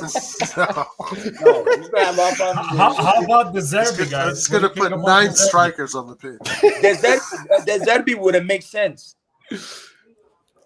I think the Zerbi would be sense. good. Yeah, the Zambia Yeah, I was think good. the Yeah, Zerbi he has makes sense. experience. Even what's his name is good too, Dionisi. He's a good coach. He just doesn't have like funds. Dionisi, who's that But guy? Sassuolo, but I think he's not ready yet to leave. He's not ready yet for Milan, bro. Another couple seasons maybe, and then yes. So But he's doing good. I like Pioli. I think he should stay. But where is the fire? Remember, Pioli was on fire. Why is he shrinking? Like he's giving me CDK because they call fire department, man. If fire department, Because keep you moving, can the also fire put say it down, man. what's his name is they available hose though. the shit out of him. What's his name is available. Tuchel is still available, right? If Tuchel, Milan there can you pull- go. That's a firebrand coach. Tuchel right can, there. but the thing about Tuchel now, Chelsea probably spoiled him a bit, and being at PSG, that he's not gonna come and you're gonna give him 50 million. He's gonna tell you what the fuck I'm gonna do with that. And that's the Yep. problem when these coaches come from these clubs, they're a bit spoiled. The only way they end up at Milan, kind of like where Jose did at Like around Jose, Roma, find a is with your Jose. reputation. You Yeah. try to regain your reputation that you might end up at a Milan. But right now, Tuchel is still within his prime. Who needs rehab? Whose reputation needs rehab right now? That's like a top level Pochettino coach. maybe, right? Club. But do you want a Pochettino? Pochettino. Right. Pochettino. There you go. Jurgen Now Klopp, you're talking. jawohl. Jurgen Klopp, jawohl. I don't think we have the money for Jurgen Klopp. Nah, Yeah, he man. wants. He's gonna Actually, ask for like 10 mil, man, minimum. Because man. Zidane is gonna be so since Deschamps renewing leaves Zidane free, right? But then Zidane is not too much of a tactician, and I think he's gonna be careful with the next job he really picks. He's not gonna come in a club that's in a crisis, right? And I think it's always the smart thing to do. You don't switch coaches in between the season. Let Pioli ride out. But me personally, I'm Milan. I'm the management. You give Pioli his next season is next year. Like, Yes, I agree. that's it. And after Yeah. that, he has to go. That's it. You ran your course. Next year, give him a good squad in the summer. Mario Ramos is saying, this is sad. Pioli deserves a better squad after what was accomplished last season, but instead it's a complete opposite. Yeah. And I think there's truth in that. he's too nice. Yep. He's too nice. And, He's a and good guy. He's a good dude, man. He's not a radical. He's not a radicalist because any other coach that's really radical, that's the more he's getting benched. Easy. Yep. Easy. We're owned by Americans now, and like Americans are terrified of bad press. So you know the way Conte and other like top level coaches, they apply pressure like by talking, in press conferences and to the media about the needs of the team. It's not direct, right? But it's a little indirect pressure. Pioli would never no, he's do not that. that kind of guy. Never. But But right, if he listen, did, if he did, I'm telling you right now, Redbird Capital would immediately try and address the issues he brings up because they But would hate. let me the give you press. 2 points, right? Hear me out. The first thing is I was looking at this at the board of fucking Redbird, and half of these fucking dorks they look like fucking people that don't even watch the game. And I mean, the dude's a Goldman Sachs, a former Goldman Sachs partner. So obviously Milan is an asset to them, right? They're not even looking at it's part of their little big portfolio. Because I read the whole thing of it. It's multiple layers in there, which I start to think like they're thinking more, like I said before, they're more thinking at the outside. Those little detail stuff is more the sports issue, and they don't care. How can we just amplify the money? The second thing, and I got the report this morning. The second thing, I found out that Fenway Group, which Redbird is part of, they're trying to sell Liverpool. They're actually trying to sell Liverpool. So it's like, I don't know how true, to what extent, but that doesn't even give me hope. It doesn't give me hope when I see things like that because it just shows me a lot of this stuff might be temporary and they might just create a lot of like long-lasting damages, in the long run, at least to not extent, if they're not really looking. And it's I think it was also like a bad, everybody gets to see it was a bad marketing for Serie A, especially that game in Pacific playing in Saudi Arabia. Bad marketing in terms of like the way the game went, like the display of it is just and also the stadium being half empty. Empty, and it tells you like how our reputation, which is really sad, man. Play this game in Italy, so at least you get all those crazy ultras in the pitch, giving the team energy. That kind of crazy energy. I'm going to go back to this. Like today, if you compare this Milan to last season. This is a Milan minus 3 players. Minus Ibrahimovic, which was in the team. He missed a bunch of games, but he played a lot of the first games, and then he played a lot of the last games. Ibrahimovic played up until now, if we want to compare this season to last season. Ibrahimovic, at this point of the season, already had something like 10, 11 games you know. And we don't have Kessie. We did not replace Kessie in the locker room and on the pitch, and we did not replace Romagnoli in the locker room and pitch. This team is just not as strong as last year. This is what happens. Not having Mike Maignan is the equivalent And of Mike PSG. Is like the equivalent of PSG not having Messi, Mbappe, and Neymar. Like, this guy is so crucial to our team. He single-handedly wins us points. Not having him is a massive, massive loss. Like, it's the worst player we could have possibly lost. And how long, guys? How much longer? Does anybody have any update on that shit? 30 days. Oh, Jesus Christ, man. Guys, I said this on an earlier stream, but I got a calf injury a year ago, and I'm a pretty healthy guy, and I am still injured. Like, what injury was it? It was just a strain. It was a calf strain, so it wasn't even a tear. Did you feel like a knock? Yeah. I overdid it. I was snowboarding for like 10 hours straight. I wasn't drinking water. I wasn't hydrating. So I strained my calf muscle. So I couldn't walk on it. I couldn't put any pressure on it for like a week and a half. I went to a specialist. I got scans. They had to put cups in my shoes, and I still feel pain, right? And recently I was just playing soccer, and it just felt the pain again, and it hasn't gone away in over a week. Like, yeah, go ahead. I'm 28. I'm 28 years old. Like, I eat well. I'm pretty healthy. I'm very active. I play soccer. Guys, like, Did you go to Milan lab for treatment? Dude, my calf is still fucked. Like, I'm worried about it, man. The calf muscle is a very tricky muscle. I'm serious. Now that I've experienced it myself. You're a funny guy, bro. You're a really funny guy, bro. I need to go to Milan Labs, man, and maybe they'll get me back in 2 months. Bro, you'll never come back, man. I'll never come back. He will not come back. I'm worried about his calf, man. I'm really concerned about it. Let me ask you a question, because I've had an injury too. Did you feel as if like someone kicked you in the back of your calf when it happened? Honestly, yes. It felt like a tear. Like, I thought I tore the calf muscle because I really was in a ton of pain. Yeah. But they just said it was a significant strain. But yeah, it felt like I got kicked really, really hard, and my whole calf was like a big bruise, like a sore muscle. Oh wow. But that's a third degree tear. A lot of injuries, especially muscle injuries, usually can get mitigated with a lot of stretches, a lot of like pre-stuff. PT, you need a lot of PT, a lot of physical therapy. You need therapy. Yeah, that's the thing we forget, right? We go into. I'm guilty of that. You know, we go into these fucking things not thinking, oh, I got strength. Let me not stretch. And then with the age, especially when you're an explosive person, because it's different. When you're explosive as an individual, meaning you're really agile, you move a lot. You need that. It's kind of like a fast car. You know, you need to be oiled well. A guy like a Maignan, he's not a regular goalkeeper. You know, this goalkeeper, he reminds me a little bit like the Ochoas of the world, right? Those kind of like acrobats type, like they just move around. Explosiveness, you always got to watch out for your muscles.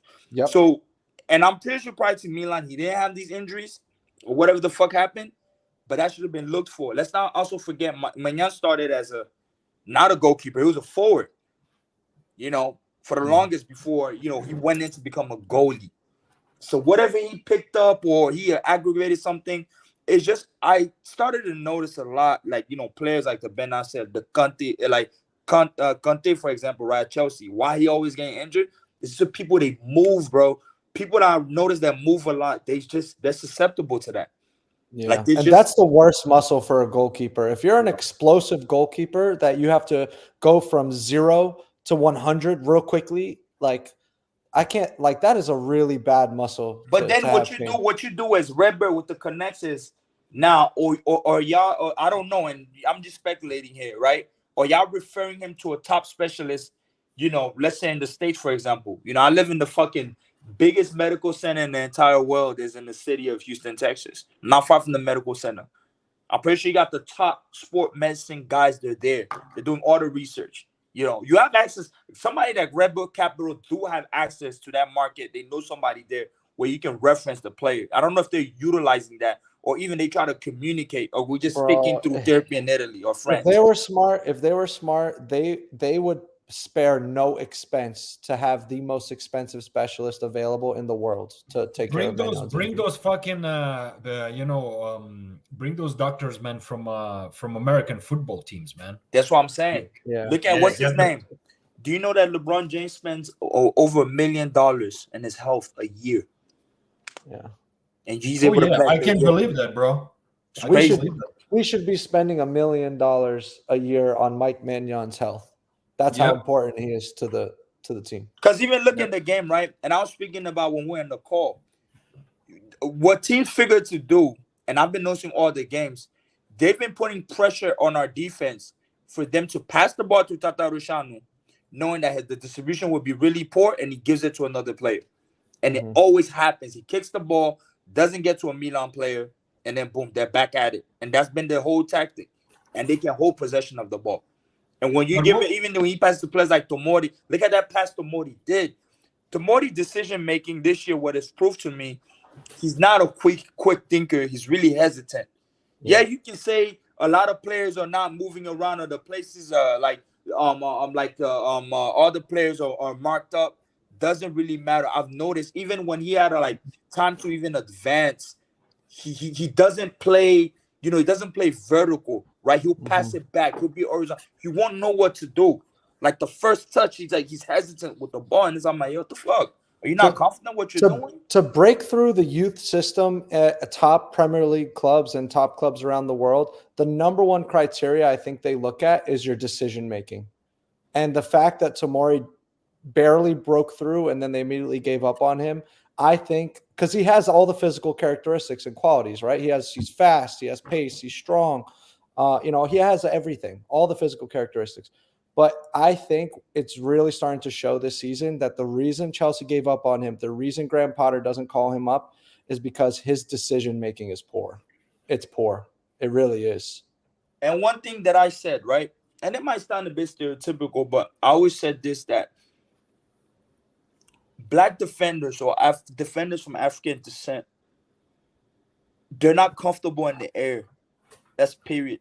African teams, if you see, there's only a couple, 2 African defenders I can think of. They're like, when it's that, they're comfortable. And no matter where they're raised, right? Even if they're raised on the continent, even if they're raised in Europe, it's never been their forte, especially as defenders, not as forwards, but as defenders, the air, they're so uncomfortable.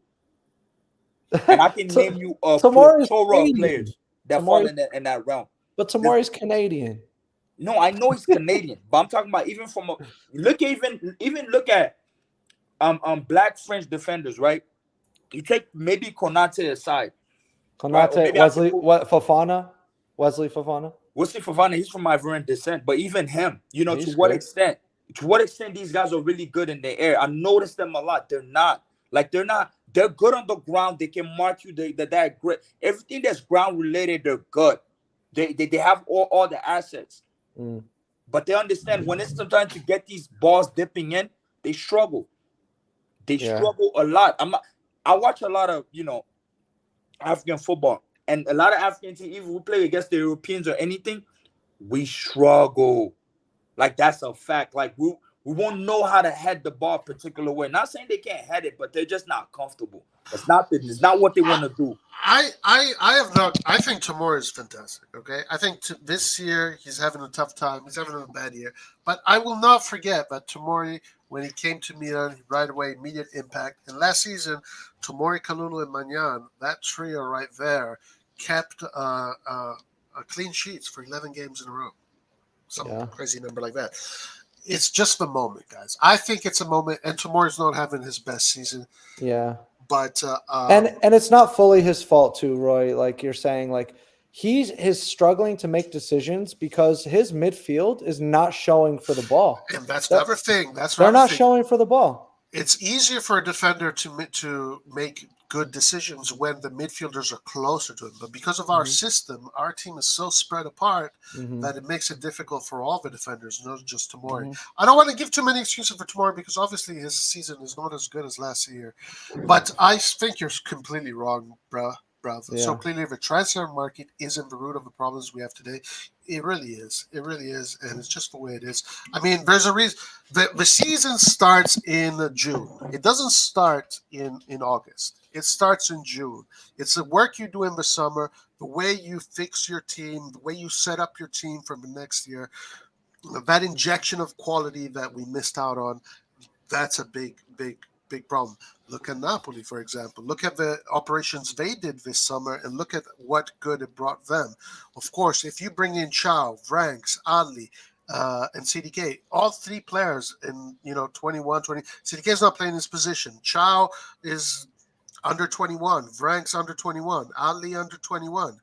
Yeah, this is what you get. I think right now, if I'm This is what you Maldini for the summer, you might start want to look. You want to start looking at Chelsea and take advantage of what they're going on as a situation, because they're about to get Marcus Thuram, right? They already got Modric. You got Ziyech. You got Havertz, right? You loaned out what's his name? Timo Werner. You have Pulisic. Lukaku probably is gonna come back. You got Broja. You got Sterling. You have Aubameyang. That's like 10. Over 10. Oh my God. Over 10 players in your attacking department, which is fucking insane. That's a whole starting 11, damn near. And they're probably all on high. They're probably all on high salaries too. No, but what they did is they amortized, because they were like, how are they breaching like how they're going around the FPP? I think they got longer contracts, so it's not really gonna reflect every year, I assume, on the when they whatever audit, like the FPP rule they subject to, it's not gonna go over, I think, expenditure or however they break it down. But I'm about to read soccer economics, so I'll understand. This comment right here: did the transfer market lose Ibanez and Abraham on those corners? Actually, yes, it did. Yeah, like it actually did. It did. Like, I mean, whoever's writing this, we should have signed Botman and CDK. Like, you're telling me Scudetto winners, like, we qualified for Champions League. We can't spend 65 mil, which is like a pittance for Premier League clubs to spend on a third string player. We can't spend 65 mil with new owners and an injection of cash and healthy accounts from the previous year. We can't spend 65 upfront to invest in two key positions. I blame that not so much on Elliot. I blame that on our lack of ability to sell players. But regardless of that, yes, because think about this. This guy's Chunk. I'll call you Chunk, right? Mm-hmm. If we would have brought in Kessie there instead of Vranks, maybe we wouldn't have gotten in a situation where they take a corner. And if we bring in Romagnoli in there instead of Gabbia, it's, you're probably not going to, just with the team we had last year, we would have taken this game home. But because we have to bring in these youngsters and these inexperienced players, and plus our team is super injured, yeah, of course you're going to expose yourself to these kind of mistakes. It's not so much the moment that we got scored on, the moment that we didn't do our markings correct. It's how did we lead up to those moments? It's why did we allow Roma to get a corner? Why did we give Roma a free kick in the last 9 minutes of the game? Mm-hmm. That was Vranks who gave the inexperience. Yep, that was pure inexperience that led to that. You put in Kessie there. The ball is on the other side of the corner. Remember Kessie, what he used to do? The ball is on the other side of the pitch in the corner. You have Magnan in there. Obviously, things are easier. Romagnoli is going to organize that defense better. So it's not even a matter of buying new players. Even if we just had the players from last season, we would have been better off.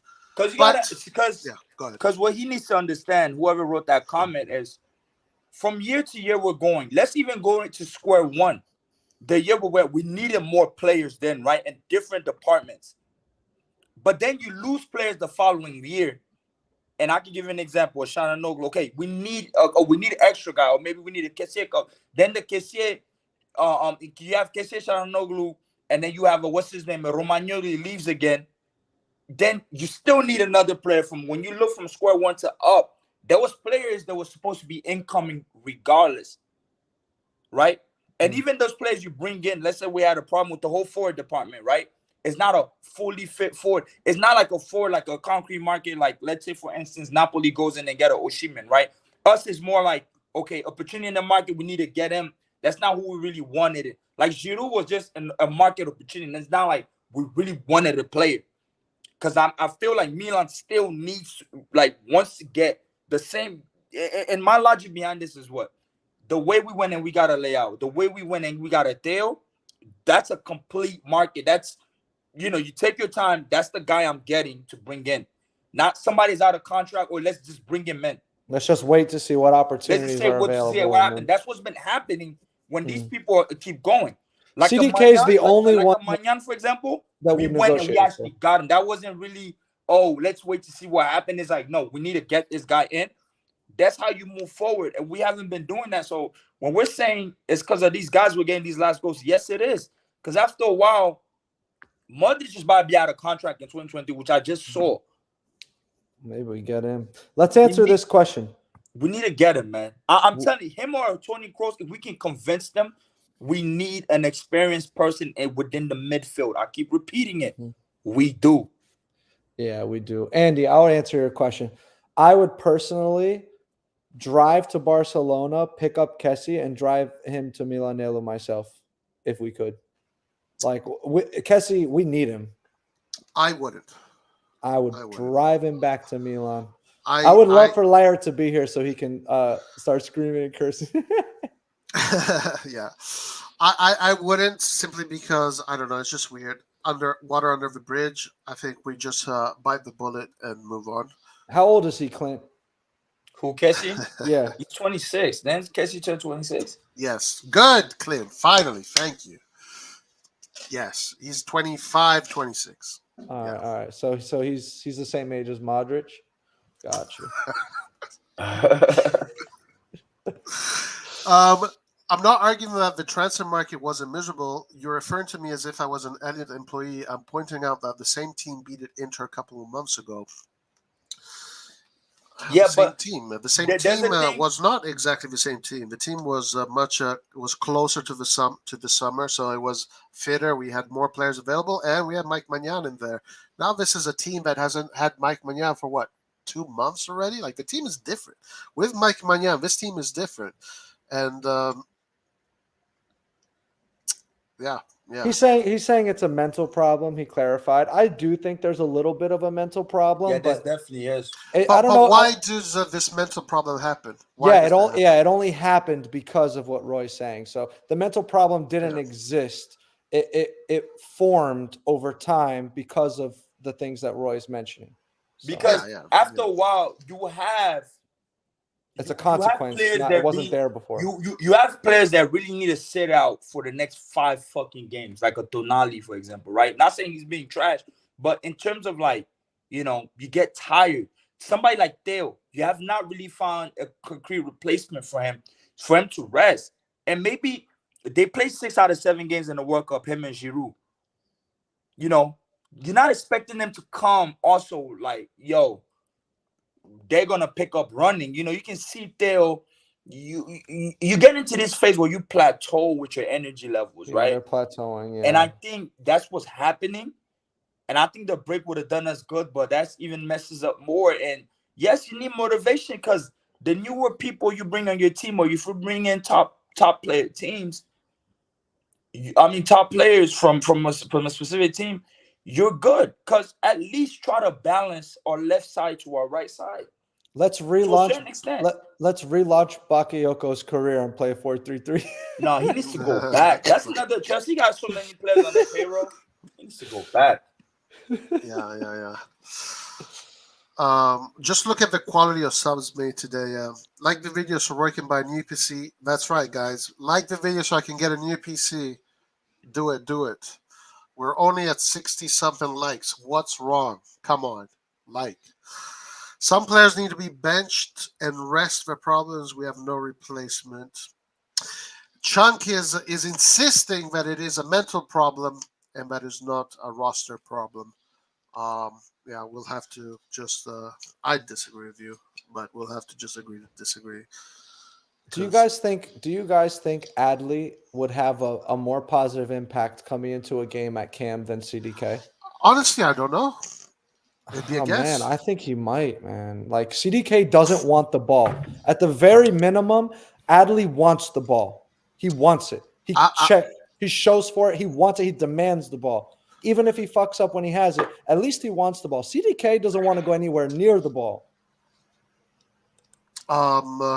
Look, honestly, I wish I could answer that because we haven't seen it. I haven't seen it. I've seen it in friendlies, but I know he looks At this almost point, like. Go ahead, finish. Yeah. So sorry, bro. At this point, honestly, we might as well try out Adley instead of Why not? CDK for a couple of games and see. Honestly, Adley has the technique and the vision. Apparently the physicality. That's where they were not happy with him. But let's see. I mean, give the guy at least couple games, like full games. 2-3 games, and then go from there, man. I mean, CDK is, I don't know, bro. CDK is not good at the cam position right now. I'm not saying he can't become a great cam. I'm not saying he can't. He very well may be a cam and become an amazing cam, next season or the season after. But right now, where he's at mentally and what he gives on the field, he is only useful in a false 9 position. That's it. He's not useful anywhere else on the field. Like you bring on Adley at cam 100%. and you play him at the false 9 position, and then I don't know, you find somewhere All else right, guys, for I'll be Origi back. to come in, and, All right, and that's bro. it. Later, Clint. Look at Raul. Yeah, Would man. Adley be worse than CDK, who offers nothing? I think Adley will offer more than nothing at the very minimum. And Yep. No, guys. I want to see him play at least 1 or 2 games full time, like 90 minutes or close to 90 minutes. Yeah, and you saw the games that he did play, like 60 minutes, 70 minutes. Even before he came off, he was very physical in his challenges and coming back for the ball, still showing for the ball. Like he was winning 50-50s. CDK, if a couple of things don't go his way in the first 2 minutes of him being on the field, he disappears. Like he doesn't even try to make a challenge for the ball anymore. He pushes people in the back. That's it. The only time he looked decent was when he played that false 9. Actually, he didn't look that bad. That's right. So we have to try him out, try him as a false 9 or something, man, and try to discover what works for him, man. Yeah. So Pioli needs to stop trying to put a round peg in the square hole and just you see the results. You're seeing what we're all seeing, and if we're all sitting here in our homes on a freaking computer on YouTube, like with analysis like this, they have to have more in-depth analysis than we do. Yeah. Come on, you see what we're seeing. So just stop trying to force something that's not happening and not working right now. Wait for it later, work on it over time, and just use what actually works because we need results now. Yeah, I definitely agree with that. I hope Rebic is back from injury too, man. Hopefully he can stay healthy. Oh my God. Yep. Rebic comes back for 2 games and then he has some back problems or some we don't even know what his injury is. It's always something, bro. He drinks probably too much. That's his injury, man. He's a party animal. Robert asks, do you think Pioli's lacking to show more anger and Maldini maybe should go berserk and demand actions on the Mercato? What do you guys think? It's not gonna happen. Pioli is too nice of a guy, man. He's too nice. I think he should. I don't think berserk. I think he should come out in one of these press conferences and one of these Q&As. He needs to mention that the team is not perfect. There are needs that need to be addressed, and there are areas that they need to strengthen. But he refuses to say that. Well, I think because of how everything is set up from the upper management to the bottom, him saying that he might be scared to completely lose the team by saying something like that. He's going to lose his job if he doesn't start winning games. And that's the other thing. So at this point, he needs. As soon as he's going to start feeling pressure that his job is on the line. Yeah. When he's going to start feeling the pressure from the upper management that his job is on the line, I have a feeling he's going to start saying that shit. Me too. Yeah, but that's the thing, Roy, is they gave him so many reassurances. They put so much trust, and I really think that Maldini will never lie or screw people over the way other sporting directors would. So I think because they have such a strong foundation of trust, no one's going to break that trust. No one's going to say anything, and everyone's going to be complicit in our downfall if nothing happens. Mm-hmm. Yeah, Someone man. needs to say something. Maybe Ibra. Fuck it. Ibra's at the end of his career. He has nothing to lose. He's not able to play. Maybe he can But I come out and think say they know, something. yeah. Like I think they know, to be honest with you. Yeah, but you know who? But I Let's think they're write a not petition, saying anything. guys. Let's write a big petition. Redbird Capital. Oh. Yeah, we should get like 1 million Milan fans to sign a petition. Like Redbird Capital, they need to feel some pressure. They feel no pressure. Not at all. We really Because- need, like, fans can influence that a little bit. Yeah, man. because Clint said they don't care about the sporting results. They care more about the commercialization. Well, I'll tell you what they care about more than both of those things, and that's public perception. And if you apply pressure in the public domain on them, you're going to see some action. So it needs to come from someone with some kind of notoriety, like someone like an Ibra, maybe a former, maybe Nesta. I don't know. Someone big needs to say something. But everyone is just towing the company line. Everyone. No one's saying shit. Aziendalisti, that's what they call them in Italian. Aziendalisti. Aziendalisti, when Yeah. everybody toes the line. Look, I really believe that this summer, Maldini is going to do a really good job. I really believe it. I really, really believe it. I'm convinced. Like I don't They'll see be him forced screwing to, it up. bro. They will be forced to. The He will way be it's forced going to. so far, Yeah, because he the will way be it's forced going right now, bro, I know you're very confident that we're gonna definitely make top four. I'm actually at this point, I'm like 50-50, man, actually. Like 3-4 weeks ago, no, like beginning of this year, I was like pretty confident that we're gonna be top four. But this last 3-4 games, man, they really just something fishy, man, is going on. Yeah. So you have a very issue that Roy has brought up, over the years, and that is we have young players between the age under 21s to like 23, 20, just turned 24, who are still very experienced, have not played at the top level for a long enough time, and have been on the big stages enough times, right? So they're very mentally weak still. They're still developing that maturity. Then we have players who are over the horizon, who are extremely old. They can't keep up with the pace of the modern game. They can't stay healthy. Okay, they can't stay healthy. They're over the moon, whatever that term is. They're done. They're going to greater pastures, right? We don't have enough players in that middle sliver where they have experience. They've played enough years at the top level, and they can help the young players mentally on the field, and they can help the old players as well, covering space for them and getting into smart areas that they have experience with. We don't have enough players in that middle sliver. And two of those players were Romagnoli and Kessie. Right now, I think the only players that we have in that sliver is Krunic, who's injured all the time, and he's not this season. We have Rebic, who's injured all the time. Mannion, who's injured. And Mannion, yeah. Like everybody else is either in the beginning or at the end. Yeah, and I know we do nothing in the January transfer window, and I've gotten used to that. But I would really love if they brought in like a 26, 27-year-old experienced player with no real injury history, who's a really solid player, maybe from, a random league, not the top 5 leagues, but someone, who was that one guy? Fekir, remember him? Like someone like that. I don't remember. Fekir, I think he played for Real Betis now. He was a quality player, started for his national team, 27 years old at the time when we were looking at him. Fekir, you remember him. I don't remember. I know the name. I just don't remember the player. Someone like that. Someone in that mold. Like, I really think they need to go after a player like that in January. Yeah, no. Oh, in January. Yeah, in January. we need it now, dude. So right now, you're saying right now. Yeah, we need it now. I know they don't want to invest until the summer, but we need it now.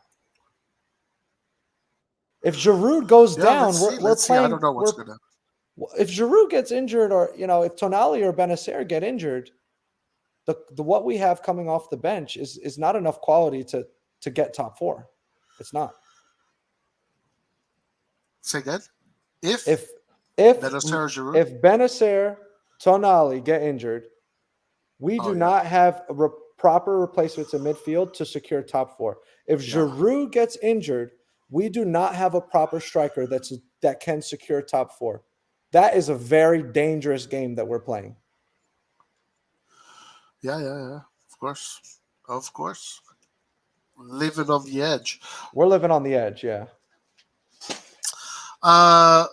Let's see. Here, Fekir is really good, but I think Milan need to sign Thuram, Marcus Thuram. Chelsea's looking at Thuram. Inter's looking at Thuram. Bayern is looking at Thuram.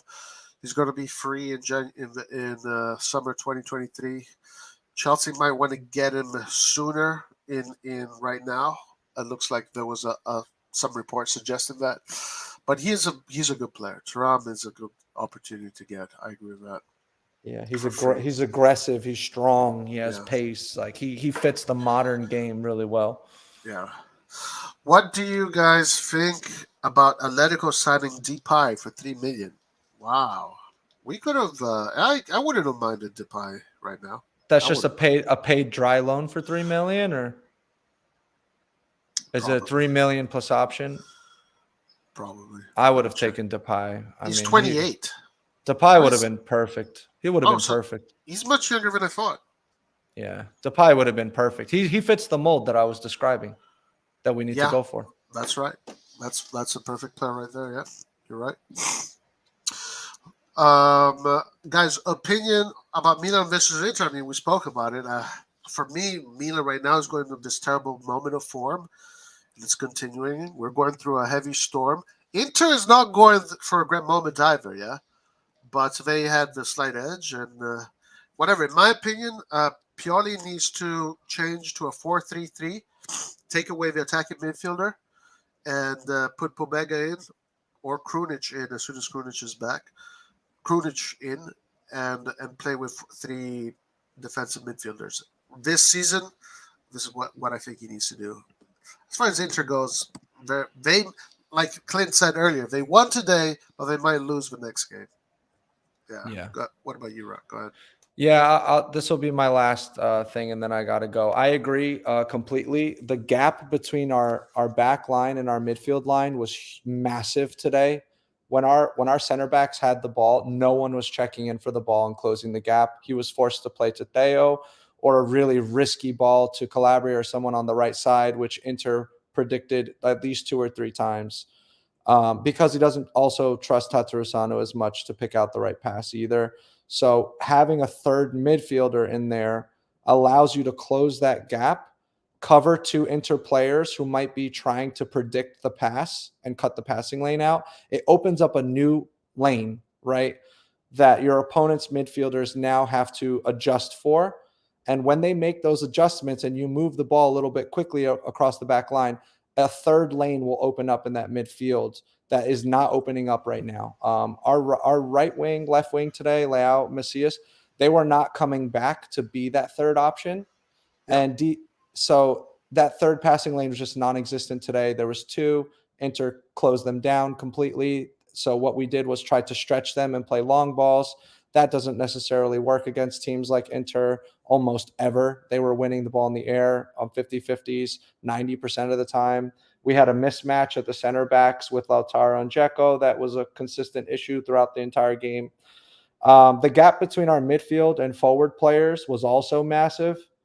Like, we just did not close the gaps between our lines. The team is stretched as hell. Yeah, it was super stretched. And when we concede early in the first 15 minutes, I think Pioli's strategy really relies on getting an early goal. And when the other team gets the early goal, we are forced to play plan B. And that is long balls, or inverted, backs, right? And sometimes it comes off.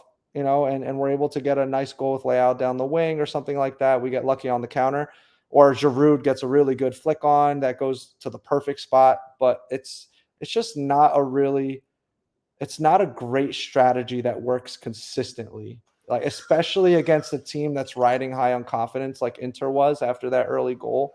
It's just a really bad strategy to play against a team who's feeling confident.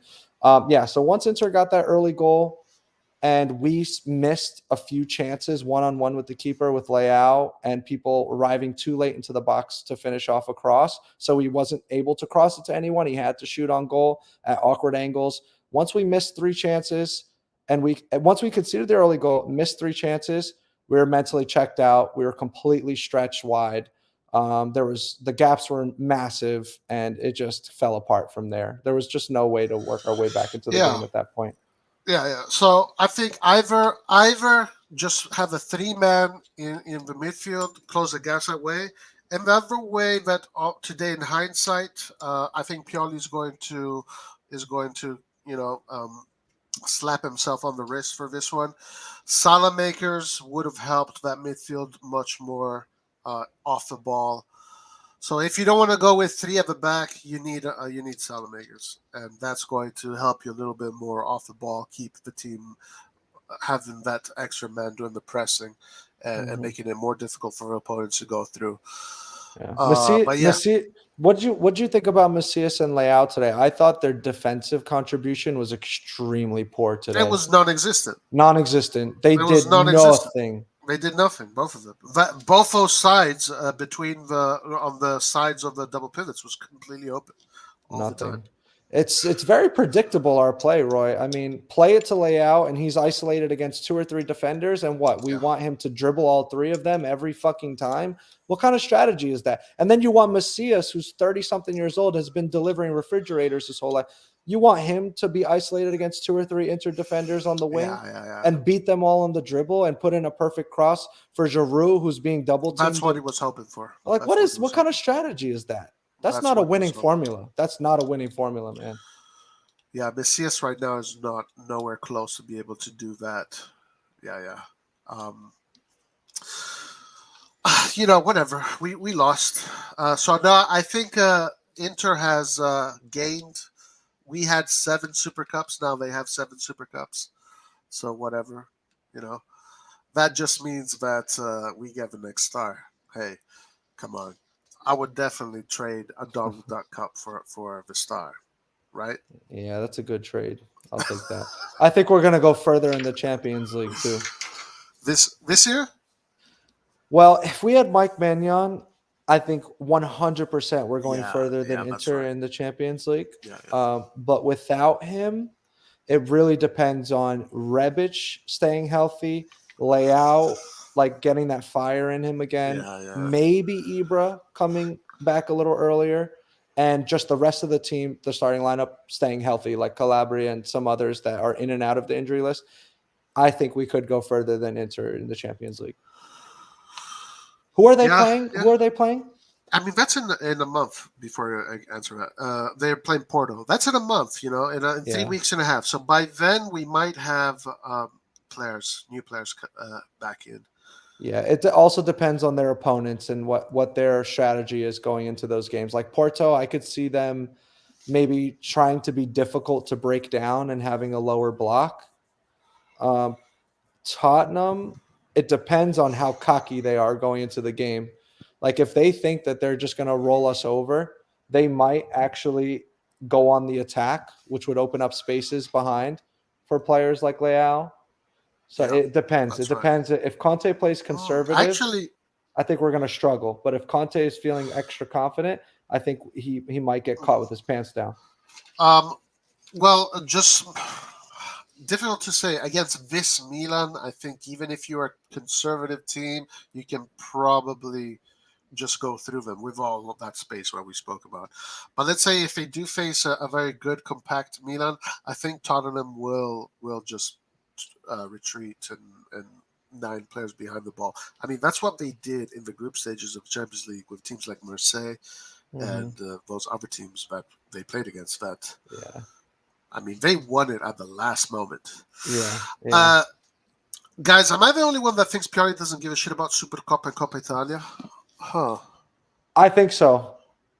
Yeah? I have the feeling that Pioli is really, really focused on Champions League this year. That's the vibe that I get. I don't think he cares that much about these I'm other okay with that. competitions. I'm totally okay with that. Yeah. That's the vibe I'm getting, personally, at least. Dear Milanisti, Robert says, I tell you one thing, we're now in a serious crisis. Honestly, I don't remember Milan being in such poor shape. Even in the last very bad years, I don't remember Milan playing so bad. I don't know, man. That's Guys, a little bit dystopic. That goes back to the previous question. Guys, Pioli is not even getting angry. In the Coppa Italia result and in this result, he didn't even get angry. He wasn't even showing any emotion really on the sideline. I truly think he doesn't care. I think they're focused on Champions League. So, Yeah. Surface, of course, they care. They don't like to lose, obviously. But I think I agree that the real focus is to do well in the Champions League, and especially this year with that draw. I mean, it could have been Man City, it could have been Bayern, it could have been Real Madrid, but we drew Tottenham, so it's a very good opportunity. Now, whatever happens, we shall see. It is in 3 weeks and a half, so we got to see what condition the team will be by then. Yeah. Yep. All right, Rock. Let's close it for today. Thank you for joining me. Appreciate you. Appreciate everybody that joined us. Guys, if you have not, remember to like. And we are going to be doing, the same thing for the next game, Lazio. We're gonna Thanks for the watch along, Roy. Appreciate it. No problem, Rock. Have a good day, and to everybody else around the world, guys, Forza Milan, Forza Milan. Forza Milan. Have a great day. Peace out.